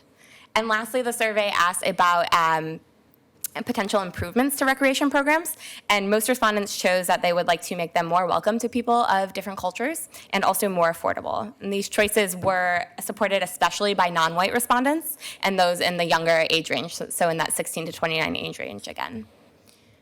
And by the way, I'll be coming back to council in the fall bump with a bold idea that comes off of this finding about more affordable. People want programs we can't pay for, and they want them to be more affordable.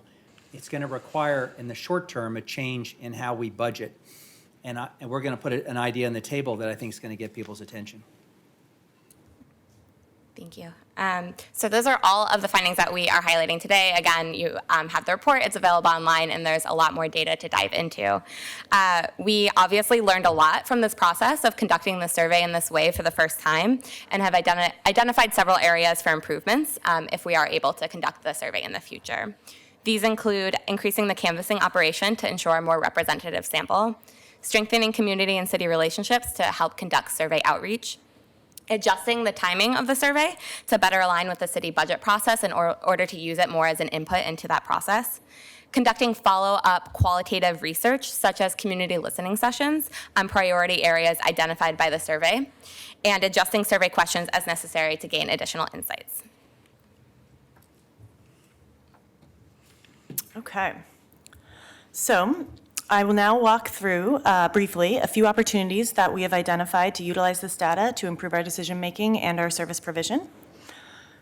So it should come as no surprise. The first item is related to budget development. One of the reasons why the City Budget Office took a role in developing the survey was the potential usefulness of this type of data to inform budget analysis and budget development. Having thousands of Portlanders provide their perceptions of city services supplements the hundreds of voices that we typically hear during budget outreach events. Using this information in our budget development processes can help ensure that budget priorities and decisions are informed by a greater number of Portlanders' opinions. Some ways that we would look to use this information includes considering survey data as one input in our budget conversations for this next fiscal year. We'd also recommend engaging our Bureau budget advisory committees with this data to enhance the findings. For example, bureaus may ask BAC members if they agree or disagree with the report findings. BAC members and other advisory groups can also be a source of more qualitative or follow-up information in areas where we would like to dive more deeply. Finally, CBO will look to include this data in our budget and performance analyses as a complement to other available data that we consider. As mentioned briefly before, we also believe there's an opportunity for bureaus to individually work with their commissioners in charge to address findings that are seen as calls to action. So the key question we would pose to our individual bureaus and our citywide leaders is, what does the survey tell us that we must address to achieve our service level and strategic goals as bureaus and as a city as a whole? Answering this question would ensure an additional level of community input to help influence program design and to bolster the feedback loop for city services. The next slide. What we also discovered through this project was that there are numerous ways that we as a city, often only as individual bureaus and programs, ask Portlanders for their feedback. We've heard that there's fatigue in the community around our requests for their input and involvement, and that what folks want is action. We believe that there's opportunity to increase our collaboration and our sharing of the data we are collecting to better lead to action and to reduce the community engagement fatigue. So, to this end, CBO would recommend that we support the continuation and improvement of this surveying effort as a centralized citywide community data collection point, and we would continue to work across the city to ensure that these findings supplement. I have to ask you a question. I'm sorry, I Yeah. was going to hold off, but I just can't resist. Absolutely. So the very first slide you showed us was red because people felt that they did not have the opportunity to be heard or interact with the city. And overwhelmingly, people said, we do not feel that we have that opportunity, and that they are entitled to that perception as their true perception reported accurately. But they're also fatigued from giving us feedback. So what we Two things work together. What we saw, I think the way that the question was phrased, do you feel that you have the power to influence decision-making? Okay. Which is different than the opportunity to engage. Yeah, that is fair. I appreciate that. But is it the quality of the engagement then that they're fatigued by, or simply being asked they are fatigued by? Is it they're fatigued because they're tired of getting calls, emails, text messages, or is it because they feel like it's a futile effort responding? So I think that's a question that I wouldn't be able to answer here today. I would look to work with Office of Community and Civic Life and the PIAC and other groups that advise us on community engagement to really understand, again, the why behind that question. But I think, again, to the point of looking at calls to action, I think this is a call to action, and I think that we can do better as a city to make sure that when we are engaging folks, that people feel like it's meaningful and impactful, and if it's not impactful, they understand the reasons why not. Quickly, as a supplement, we did receive feedback from our community data fellows that were canvassing in the field on their experiences and on what respondents said to them about the experience of being surveyed or kind of their relationship with the survey. So we have that qualitative information, and just it's a small scale, obviously not citywide, but a lot of folks said that it was the type of engagement and the fact that it wasn't the follow-up, the feedback loop aspect. So exactly what Jessica was just speaking on. Great, thank you, that's helpful. Commissioner Hurst. I'm sorry, are you just about done, or should I be asking questions? Go ahead. 2 more slides? Yeah, let's get Okay. to the end. All right. So we recommend the continued continuation and improvement of this surveying effort. We would also recommend the continued investment and support of data governance efforts to empower data sharing across the city and the utility of that information. And then again, we know that the city is not the only one tapping the community for engagement and input in the region. There's many other governments that are also frequently doing their own surveys. And so we recommend further exploring regional partnership for community surveying. So one of the last recommendations that we have is also born out of the process of conducting this survey and in conversations around the findings. We discovered that there's a need to have better processes to answer some of those missing why questions. So especially in relation to our high priority programs, so that we can ensure that our city investments are best positioned to achieve the intended outcomes and catalyze new approaches. So one opportunity could be to create and support standardized practices or policies around program evaluation. Some examples of high priority areas identified by the survey are listed on the slide. The dissatisfaction with the city's response to homelessness, despite significant program expansion and racial disparities in access to jobs, despite economic development programming specifically for communities of color. I think, you know, there's a question that can be asked about if making progress and real sort of visionary outcomes-based progress in these areas is more a matter of scale, as in we need to just do more of what we're doing, or if it's a matter of approach, as in we need to do things a little bit differently. It's possible that the answer is both, but having a consistent evaluation framework can help connect our larger visionary goals to our program and our investment performance. So that's one thing that, one suggestion that we'd like to leave you with.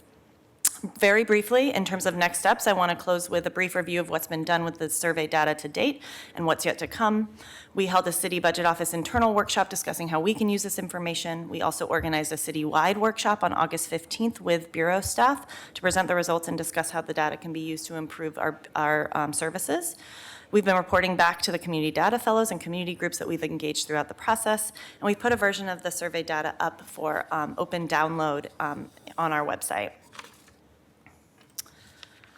Looking forward, we're currently working internally on an interactive survey dashboard and are partnering with Smart City PDX to display the survey results on the Portland Maps interface.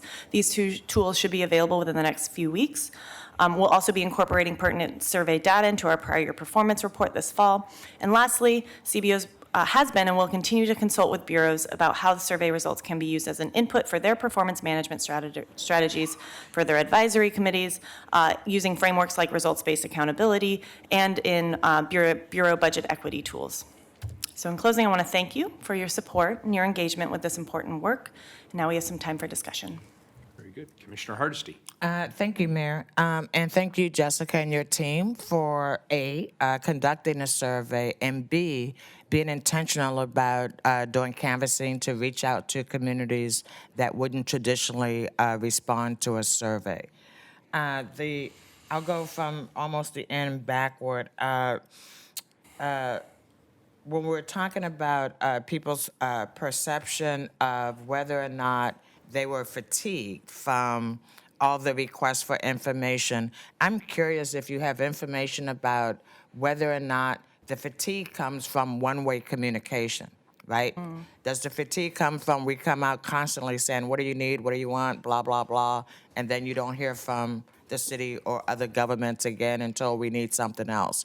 For me, I hear that a lot from community members. It's like it's one thing to come and ask me questions, but it's another thing to let me know what the outcome of you asking me those questions are.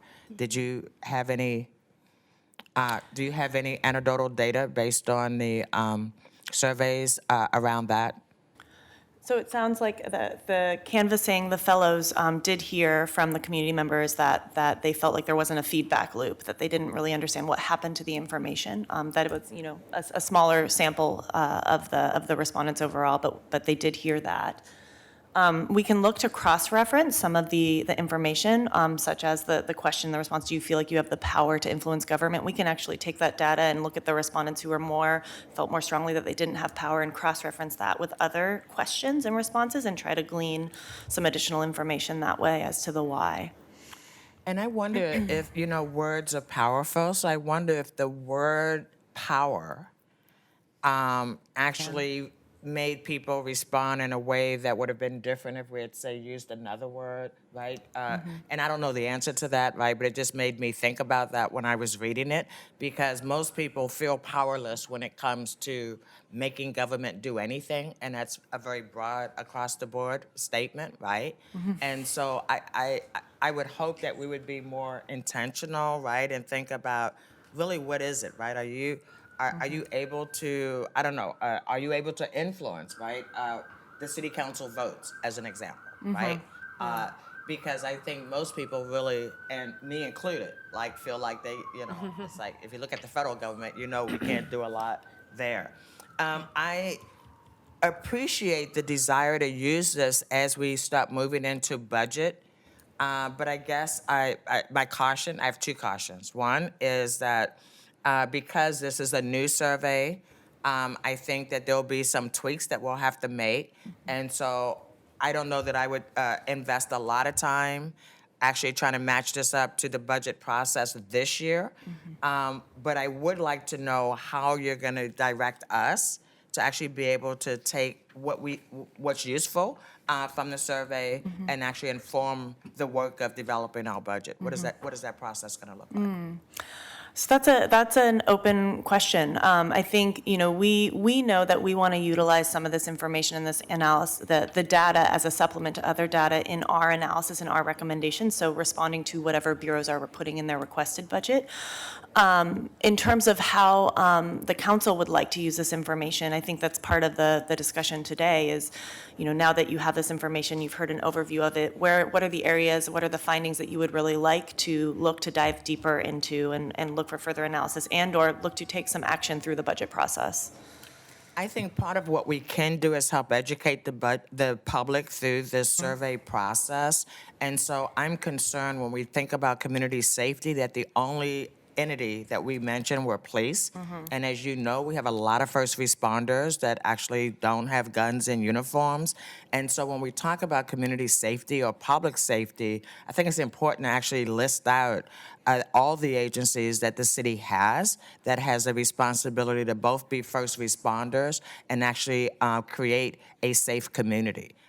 Because I would like to, and the other thing I'd like to know is how many times people call 911, right? Because as you know, we have a real problem with people using 911 as their removal entity, right? And that's not an appropriate use of 911. So, and I don't know if that's possible. And it's not just about me. I understand my other colleagues might have questions that they need as well. But I'm concerned when we believe that public safety is only police, because that's only one small piece of public safety. Thank you. Thank you. Commissioner Fish. Well, first of all, thank you for the presentation. And I think on a number of levels, I think this survey is an improvement over the auditor's survey. But I think we're still struggling with some of the same challenges. And first and foremost for me is, how scientific is it?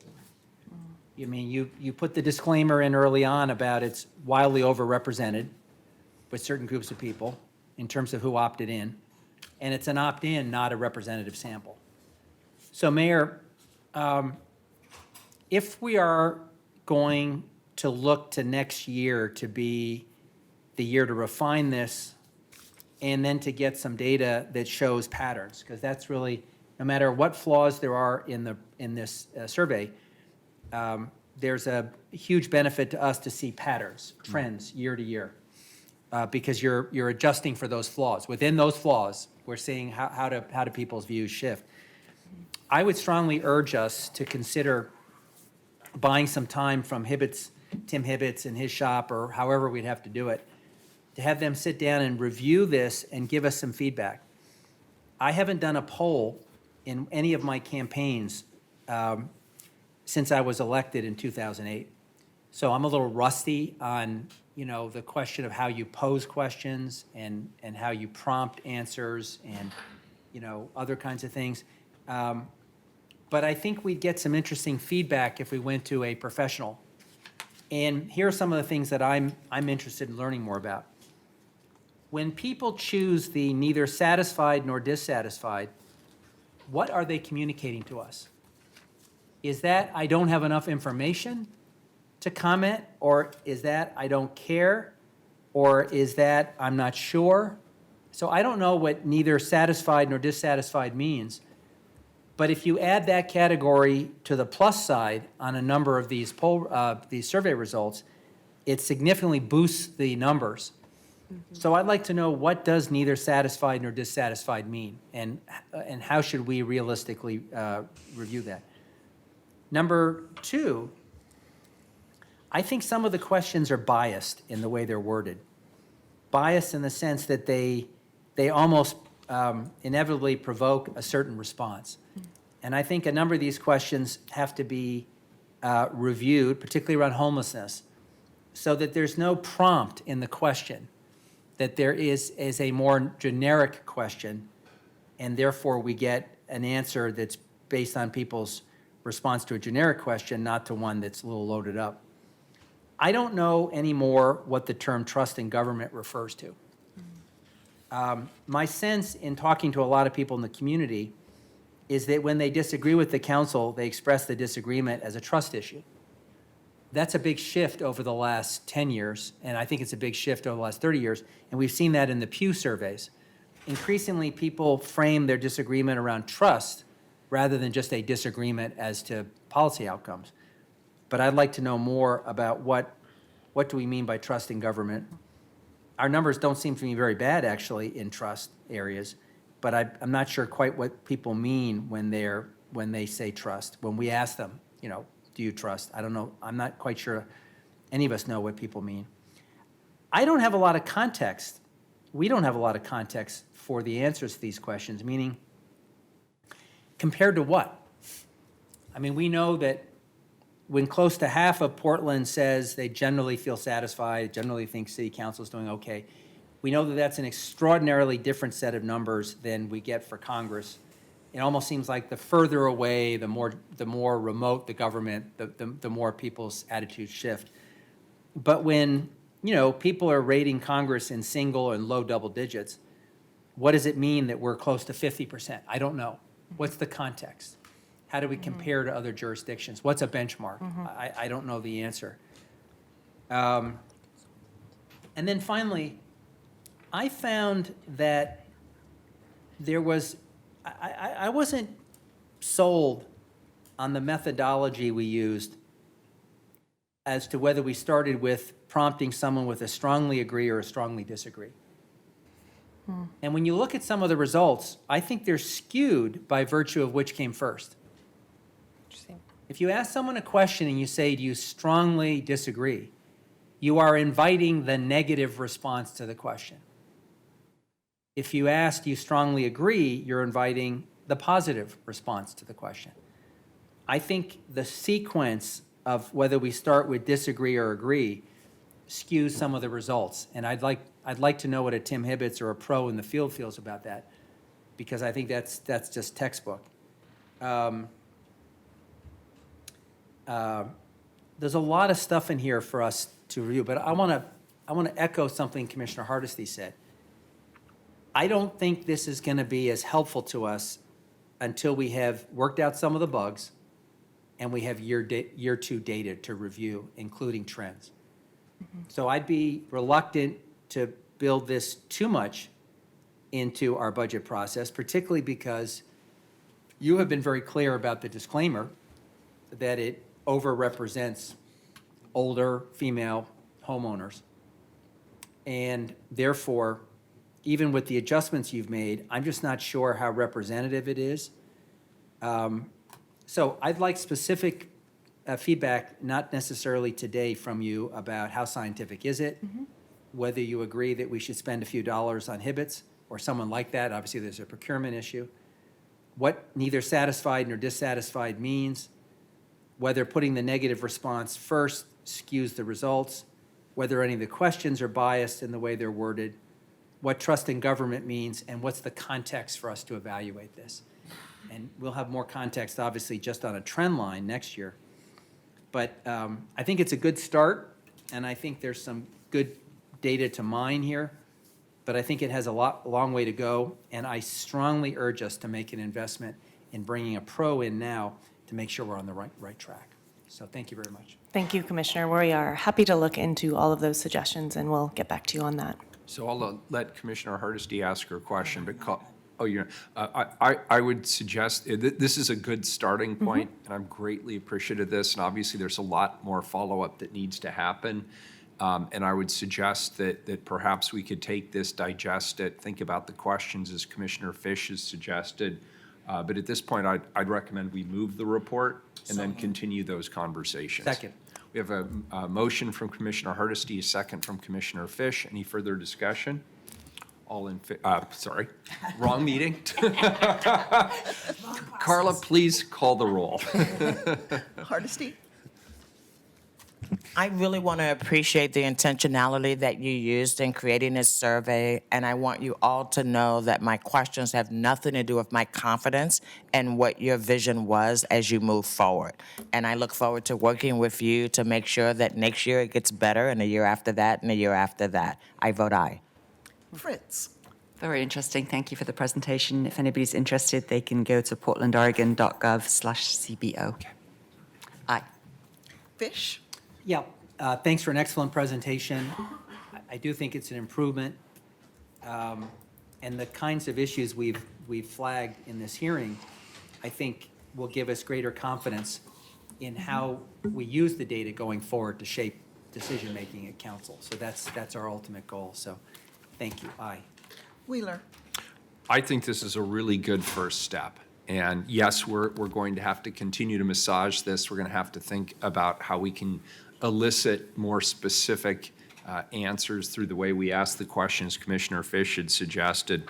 But for right now, I just want to give you kudos and thank you for all your hard work. I vote aye. The report is accepted. Thank you. To be continued. Thank you. Next item, please, Carla. 876.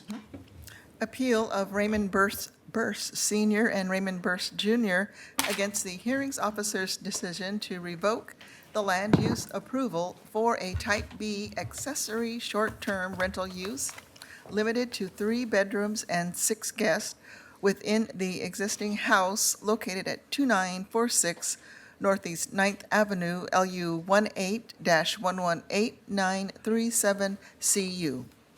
Colleagues, council tentatively voted on this item on August 28th, and we're back for adoption of our final decisions and findings.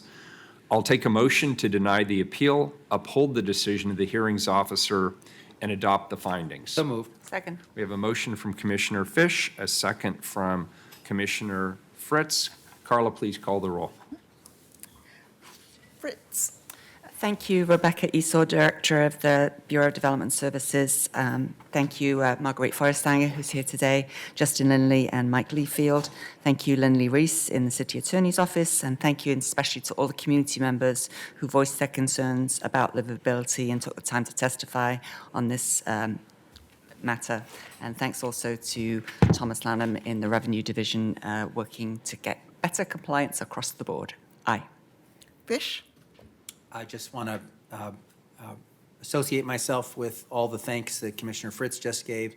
We've had a good hearing, we had a good discussion, and I'm going to vote aye today. Wheeler? I vote aye. The motion carries. Thank you. Until Commissioner Hardesty will be back in a minute, I'll move to second readings. 883, please. You want to start with 879? I have to amend that. So 883, please. 883, authorize a competitive solicitation and contract to procure electrical switchgear and medium voltage substation transformers for the Columbia Boulevard wastewater treatment plant, project number E10897, for an estimated amount of $3.5 million. Colleagues, item 883 is a second reading. We've already had a presentation and taken public testimony. Is there any other business on this item? Carla, please call the roll. Hardesty? Aye. Fritz? Aye. Fish? Aye. Wheeler? Aye. Ordinance is adopted. 884, also a second reading. Authorize a competitive solicitation and contract with the lowest responsible bidder and provide payment for construction of the Columbia Slough Outfall 100 drainage retrofits for water quality project number E108689 for an estimated cost of $1,760,000. Thank you, Carla. Please call the roll. Hardesty. Aye. Fritz. Aye. Fish. Aye. Wheeler. Aye. Ordinance is adopted. Back to 879, please. 879, create a new new represented classification of facilities worker and establish an interim compensation rate for this classification. So, colleagues, this is one that I mentioned last week. I need to make a motion to move substitute documents so that we have the correct union listed. Could I get a second for my motion to move the substitute documents for 879? So moved. I mean, second. We have a motion, we have a second from Commissioner Hardesty. That substitute document also, Robert, includes an emergency clause. Is that correct, or do I have to add that? It's on the substitute. It's There already is an on the emergency substitute. clause. Very Yes. good. Any further discussion on this item? Okay. Please call the roll. Hardesty. Aye. Fritz. Aye. Fish. Aye. Wheeler. Aye. The substitute ordinance is adopted. Next item, 880. We're going to move it, but we should call it. Authorize an intergovernmental agreement with Portland State University to conduct disability engagement and equity research not to exceed $75,000. So, colleagues, I've had a request from Commissioner Udaley since she could not be here today, and this is her item to move this to September 25th. And is that just the morning session, or do we have a time certain there, Carla? Just the regular agenda in the morning. Very good. So without objection, we'll move that to September 25th per Commissioner Udaley's request. Very good. 881. Authorize an intergovernmental agreement with the State of Oregon for administrative review services related to the Open and Accountable Elections Program. Commissioner Fritz. Thank you, Mayor. Colleagues, this intergovernmental agreement will allow the city's Open and Accountable Elections Program to use the state's administrative review services for appeals made by participating candidates and their campaigns. We have been in discussions with the state regarding the use of their services since last spring and are ready to move forward with finalizing the agreement. Here to provide a brief presentation is Susan Motet, the Program Director. Thank you, council members. As Commissioner Fritz said, this is an intergovernmental agreement that will allow the program to utilize the state's administrative review system services for program appeals of director determinations such as certification, matchability, and penalties. The city has used the state services for administrative review in the past. The cost model is per service, so we'd only be paying for appeals that the state actually heard. Since this is the first election cycle, we are not sure how many appeals there will be. But in order to save costs, we did create a mandatory interim step prior to appeal in which the campaign or member of the public first has the program reconsider its decision before we move to an appeal that actually costs the city some money. We have asked this to be in effect immediately as candidates are already able to file for certification, and I'm happy to answer any questions you may have. I'll just add one more thing, and that is now that the auditor, the reason that we're doing it with the state is because the auditor said she would not accept the responsibility, even though the auditor has now asked for the hearings office to move elsewhere. We still believe it's the best thing to do to contract with the state because wherever it is, it's going to be under an elected official, and we want to make sure it's really clear that this appeal is completely independent. Very good. Commissioner Hardesty, did you have a question? Is there any public testimony on this item, Carla? Yes, we have, I believe, 3 people left. Good. Maggie, Mike O'Callahan, and Charles Bridgecrane Johnson. Very good.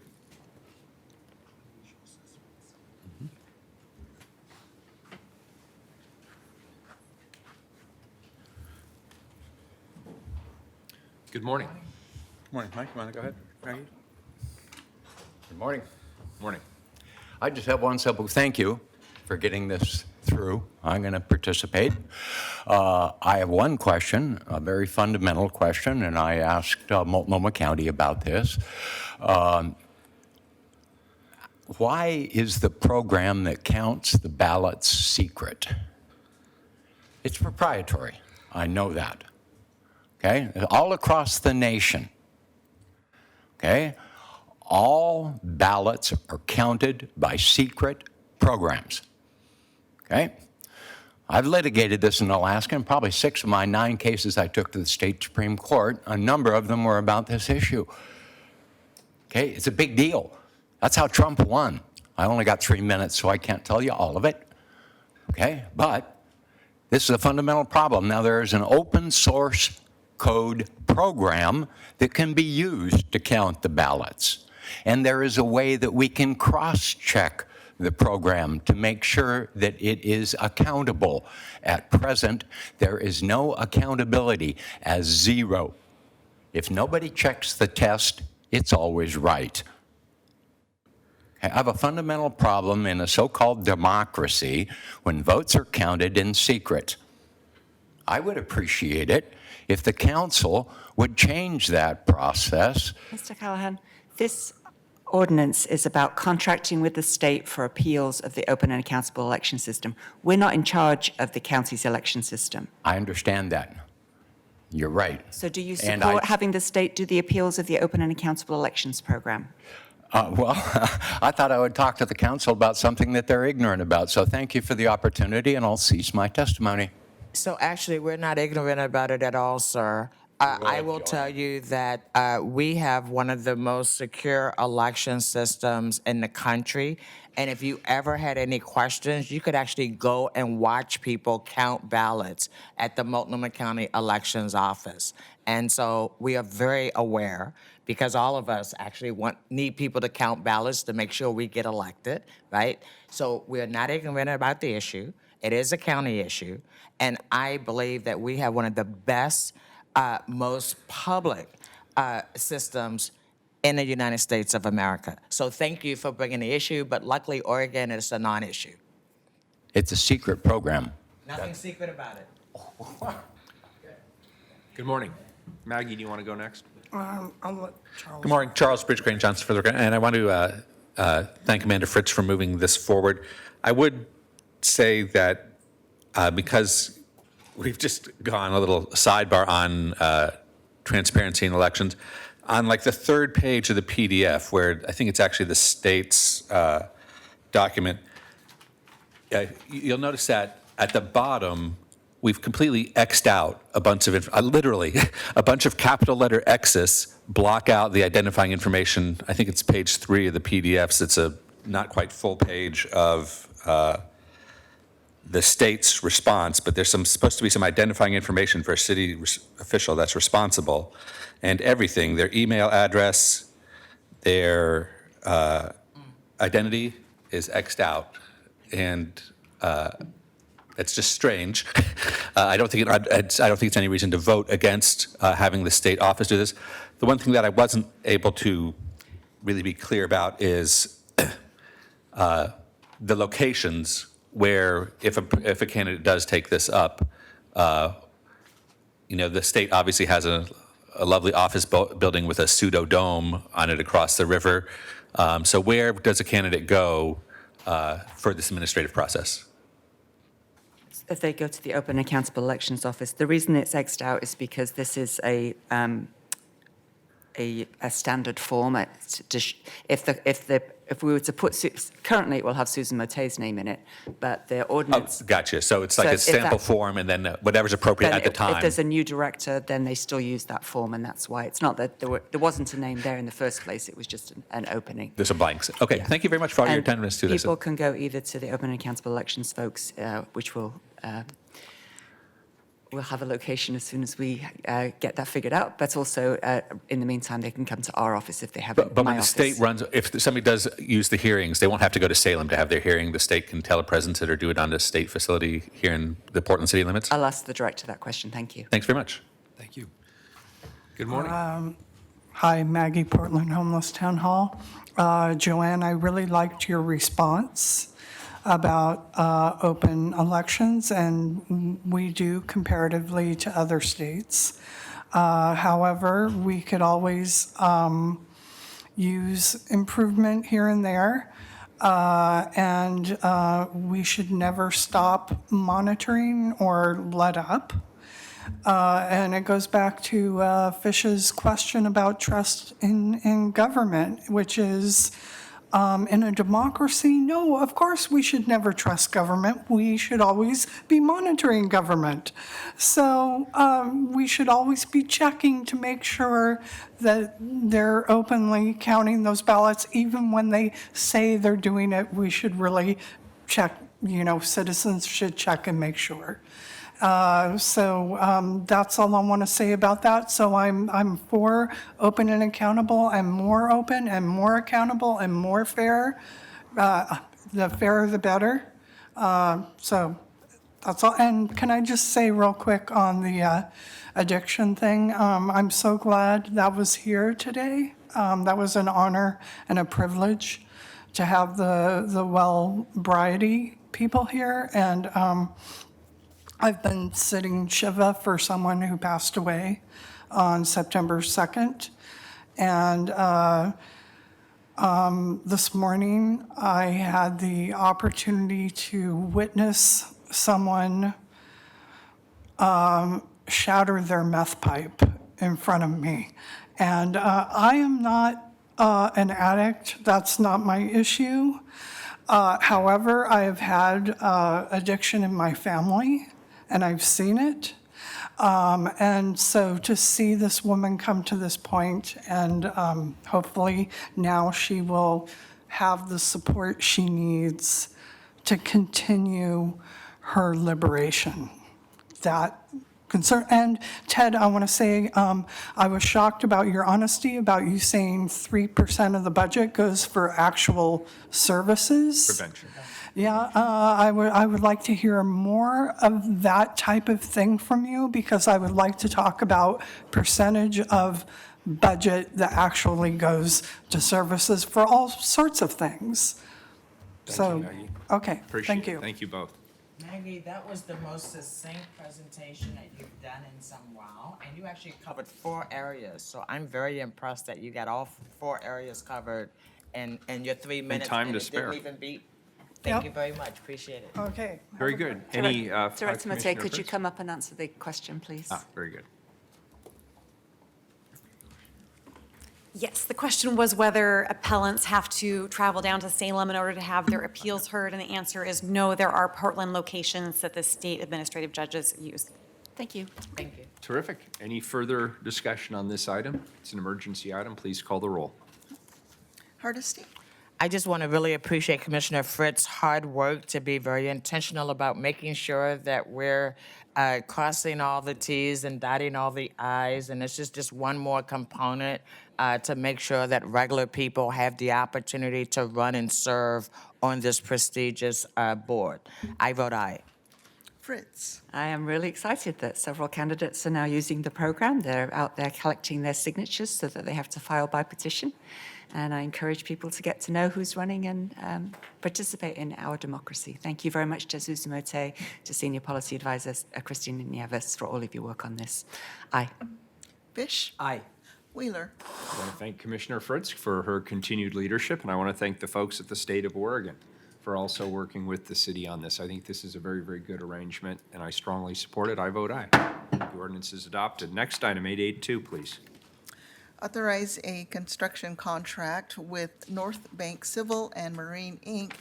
in the estimated amount of $4 million for the investigation and repairs of a subdrain in the Bull Run Dam 2 spillway under the auspices of a declaration of an emergency per ORS 279C.335 competitive bidding, exceptions, and PCC 5.33130.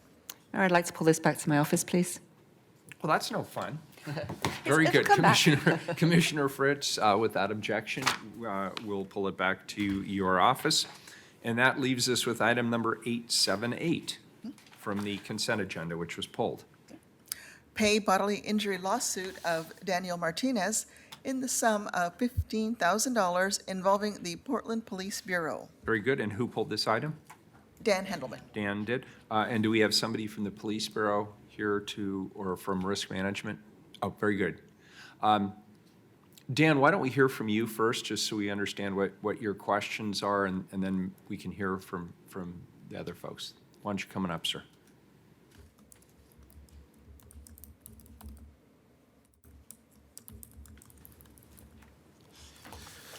Good morning. Good morning, Mayor Wheeler and Commissioners. I'm Dan Handelman with Portland Cop Watch, and I actually would prefer for the presentation to happen before I speak because I think... If that's the case, I'm happy to do it that way. Okay. Okay, very good. Come on up.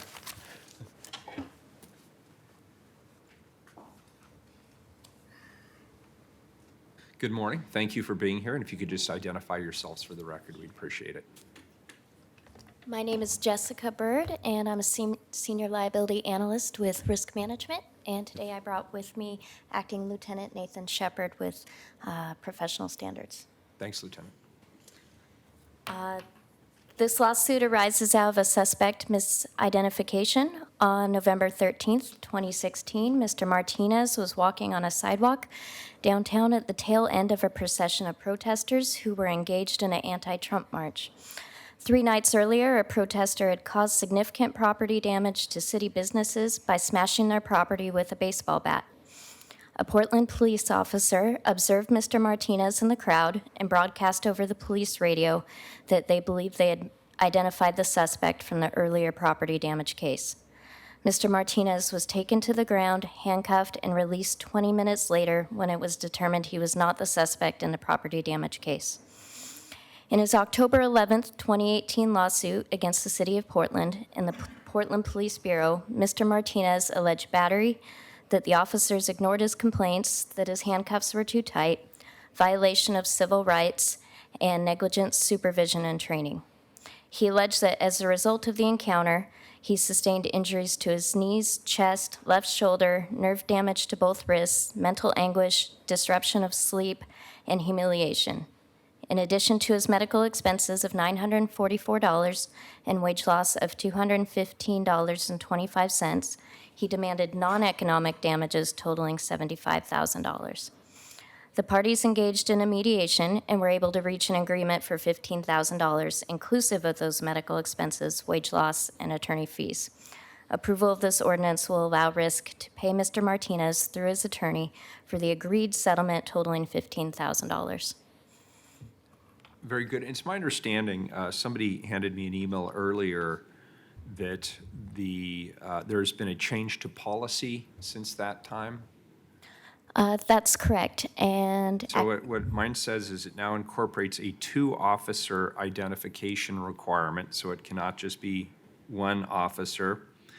In addition, it looks like on-scene supervisors also have to determine if an arrest is necessary. Is that correct?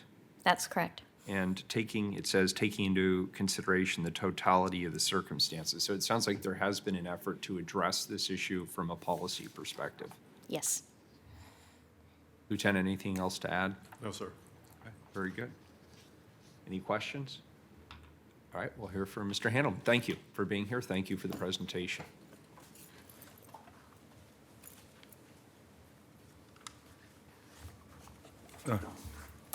Once again, Mayor and Commissioners, I'm Dan Handelman with Portland Cop Watch, and I appreciate having the discussion first because now I've learned that at least some of the concerns of our organization may have been addressed by this policy change. I'd read the news article about Mr. Martinez being mistaken for an African-American suspect in this case, and he's Latinx. And there were previous cases that came before the Citizen Review Committee. One of them, I think it was 2014, Lisa Haynes was a African-American woman who was mistaken for a Latino male who was a head taller than she was. And another case, the first case that ever went to City Council through the Citizen Review Committee was a man named Merrick Bonneau, whose brother, Merrick is mixed race, his brother is white, but Merrick was mistaken for his brother, and he was arrested and taken down brutally by the police. So I'm hoping that this new policy is going to stop this from happening, albeit we've only seen a few of these cases stretched out over the years, but these are the ones that we've seen publicly. A lot of these cases happen, we don't hear about them.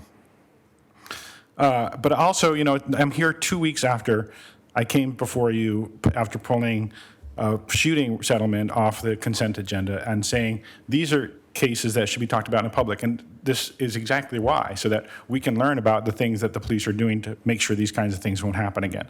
I really appreciate that we're having this discussion, but we wouldn't have if I had pulled this off the consent agenda. So I'm hoping, there are a lot of cases of police car accidents, including one that you considered this morning, that come before you. We don't pull them off the agenda to talk about them. They're usually not about misconduct. I counted in the last 2 months 6 settlements for $358,853 that have come before you. Now, that could be another trend that could be looked at and talked about. I'm not urging that because we're interested in the accountability issue, but that might be an accountability issue if you're having that many accidents with police cars. And I'm not sure, how much when we had this discussion about Mr. Perkins' settlement a few weeks ago, why there was no discussion among council members about this most serious kind of case with deadly force, whether the city attorney has warned you against saying anything. I would like to hear them cite a single incident where a discussion at city council about a settlement has adversely affected the outcome, because I really think we need to have, like I said, we really need to have these public discussions about these things. And just following up on what I testified about last week, or we had to submit written testimony, but appreciate Commissioner Fish reading some of that into the record, about the police review board, that cases like this, the officers who misidentify, or the officer who misidentified Mr. Martinez, maybe have had a misconduct investigation done, and an outcome would have been in a police review board report, but we haven't seen a police review board report this year. There's supposed to be 2 every year under the ordinance. It's now almost the end of September, and there's still no police review board report for this year. Thank you. Commissioner Hardesty. Thank you, Dan, for your presentation. As you know, normally I pull police settlement agreements off the consent agenda because, like you, I agree that we should have those conversations in public. I did not pull this one because I'd already been informed that you had requested to have it pulled. And I absolutely agree that I think risk management needs to do an assessment of just how much money we pay out on settlements for auto accidents, especially because, like you, I'm very concerned that that seems to be just a never-ending process, right? And sometimes it really can't be helped, but I think that there should be service improvements that come about because of that. And any settlement that we're paying out having to do with personal injury to an individual, I agree should be a public conversation. So thank you for being here. Still good morning for 5 minutes. Good morning, Commissioners. Charles Bridgecrane Johnson for the record. Mostly, I just want to be on record to thank Mr. Martinez for seeking out Richard Davis and strongly advocating for his civil rights and police accountability. For every one plaintiff that does this, I think that many of us believe, and there's evidence of other people who've had civil rights violations by the police and just have not had the wherewithal to come through and make it go on the record and to get a monetary form of justice, even if they don't see a complete apology.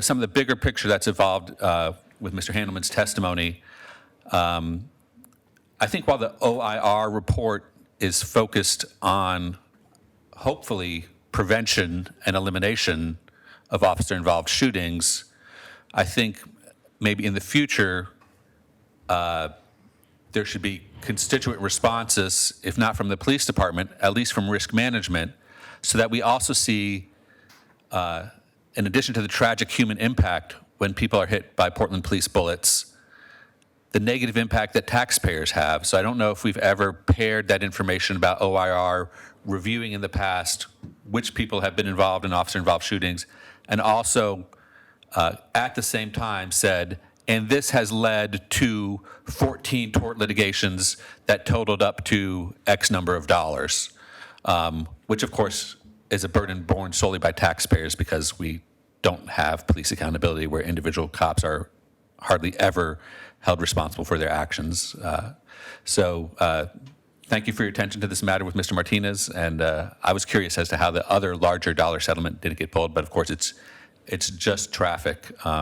But those are also situations where the bodies and families of our friends and neighbors have incurred pain and trauma. So hopefully we can keep raising the bar and see real progress in a decline on incidents like these. And also, in one of the earlier things, when we talked about the survey and the 50% local approval, we need some baselining information to know how is the city's risk exposure, the amount we're paying out. Are we at least doing better than the average for other municipalities in the country, or are we not getting good results from our efforts to manage risk, and we're actually paying out disproportionately high amount compared to other municipalities? Thank you. Thank you. And with that, Carla, please call the roll. Hardesty? Aye. Fritz? It's regrettable this event happened, and we're sorry, and I'm glad that policy changes have been made. Aye. Fish? Aye. Wheeler? This is obviously a regrettable situation, but I want to somewhat disagree. In fact, I want to strenuously disagree with the assumption that police are not held accountable for their actions. This is a situation where, in fact, the Police Bureau is being held accountable for its actions. As the police commissioner, I get the stack of police discipline memos, and they range from very small transgressions to significant transgressions. And even truthfulness can be a cause for termination of a police officer. And I will just say there is no bureau where individual accountability is taken more seriously, where people are held more accountable than in the Police Bureau.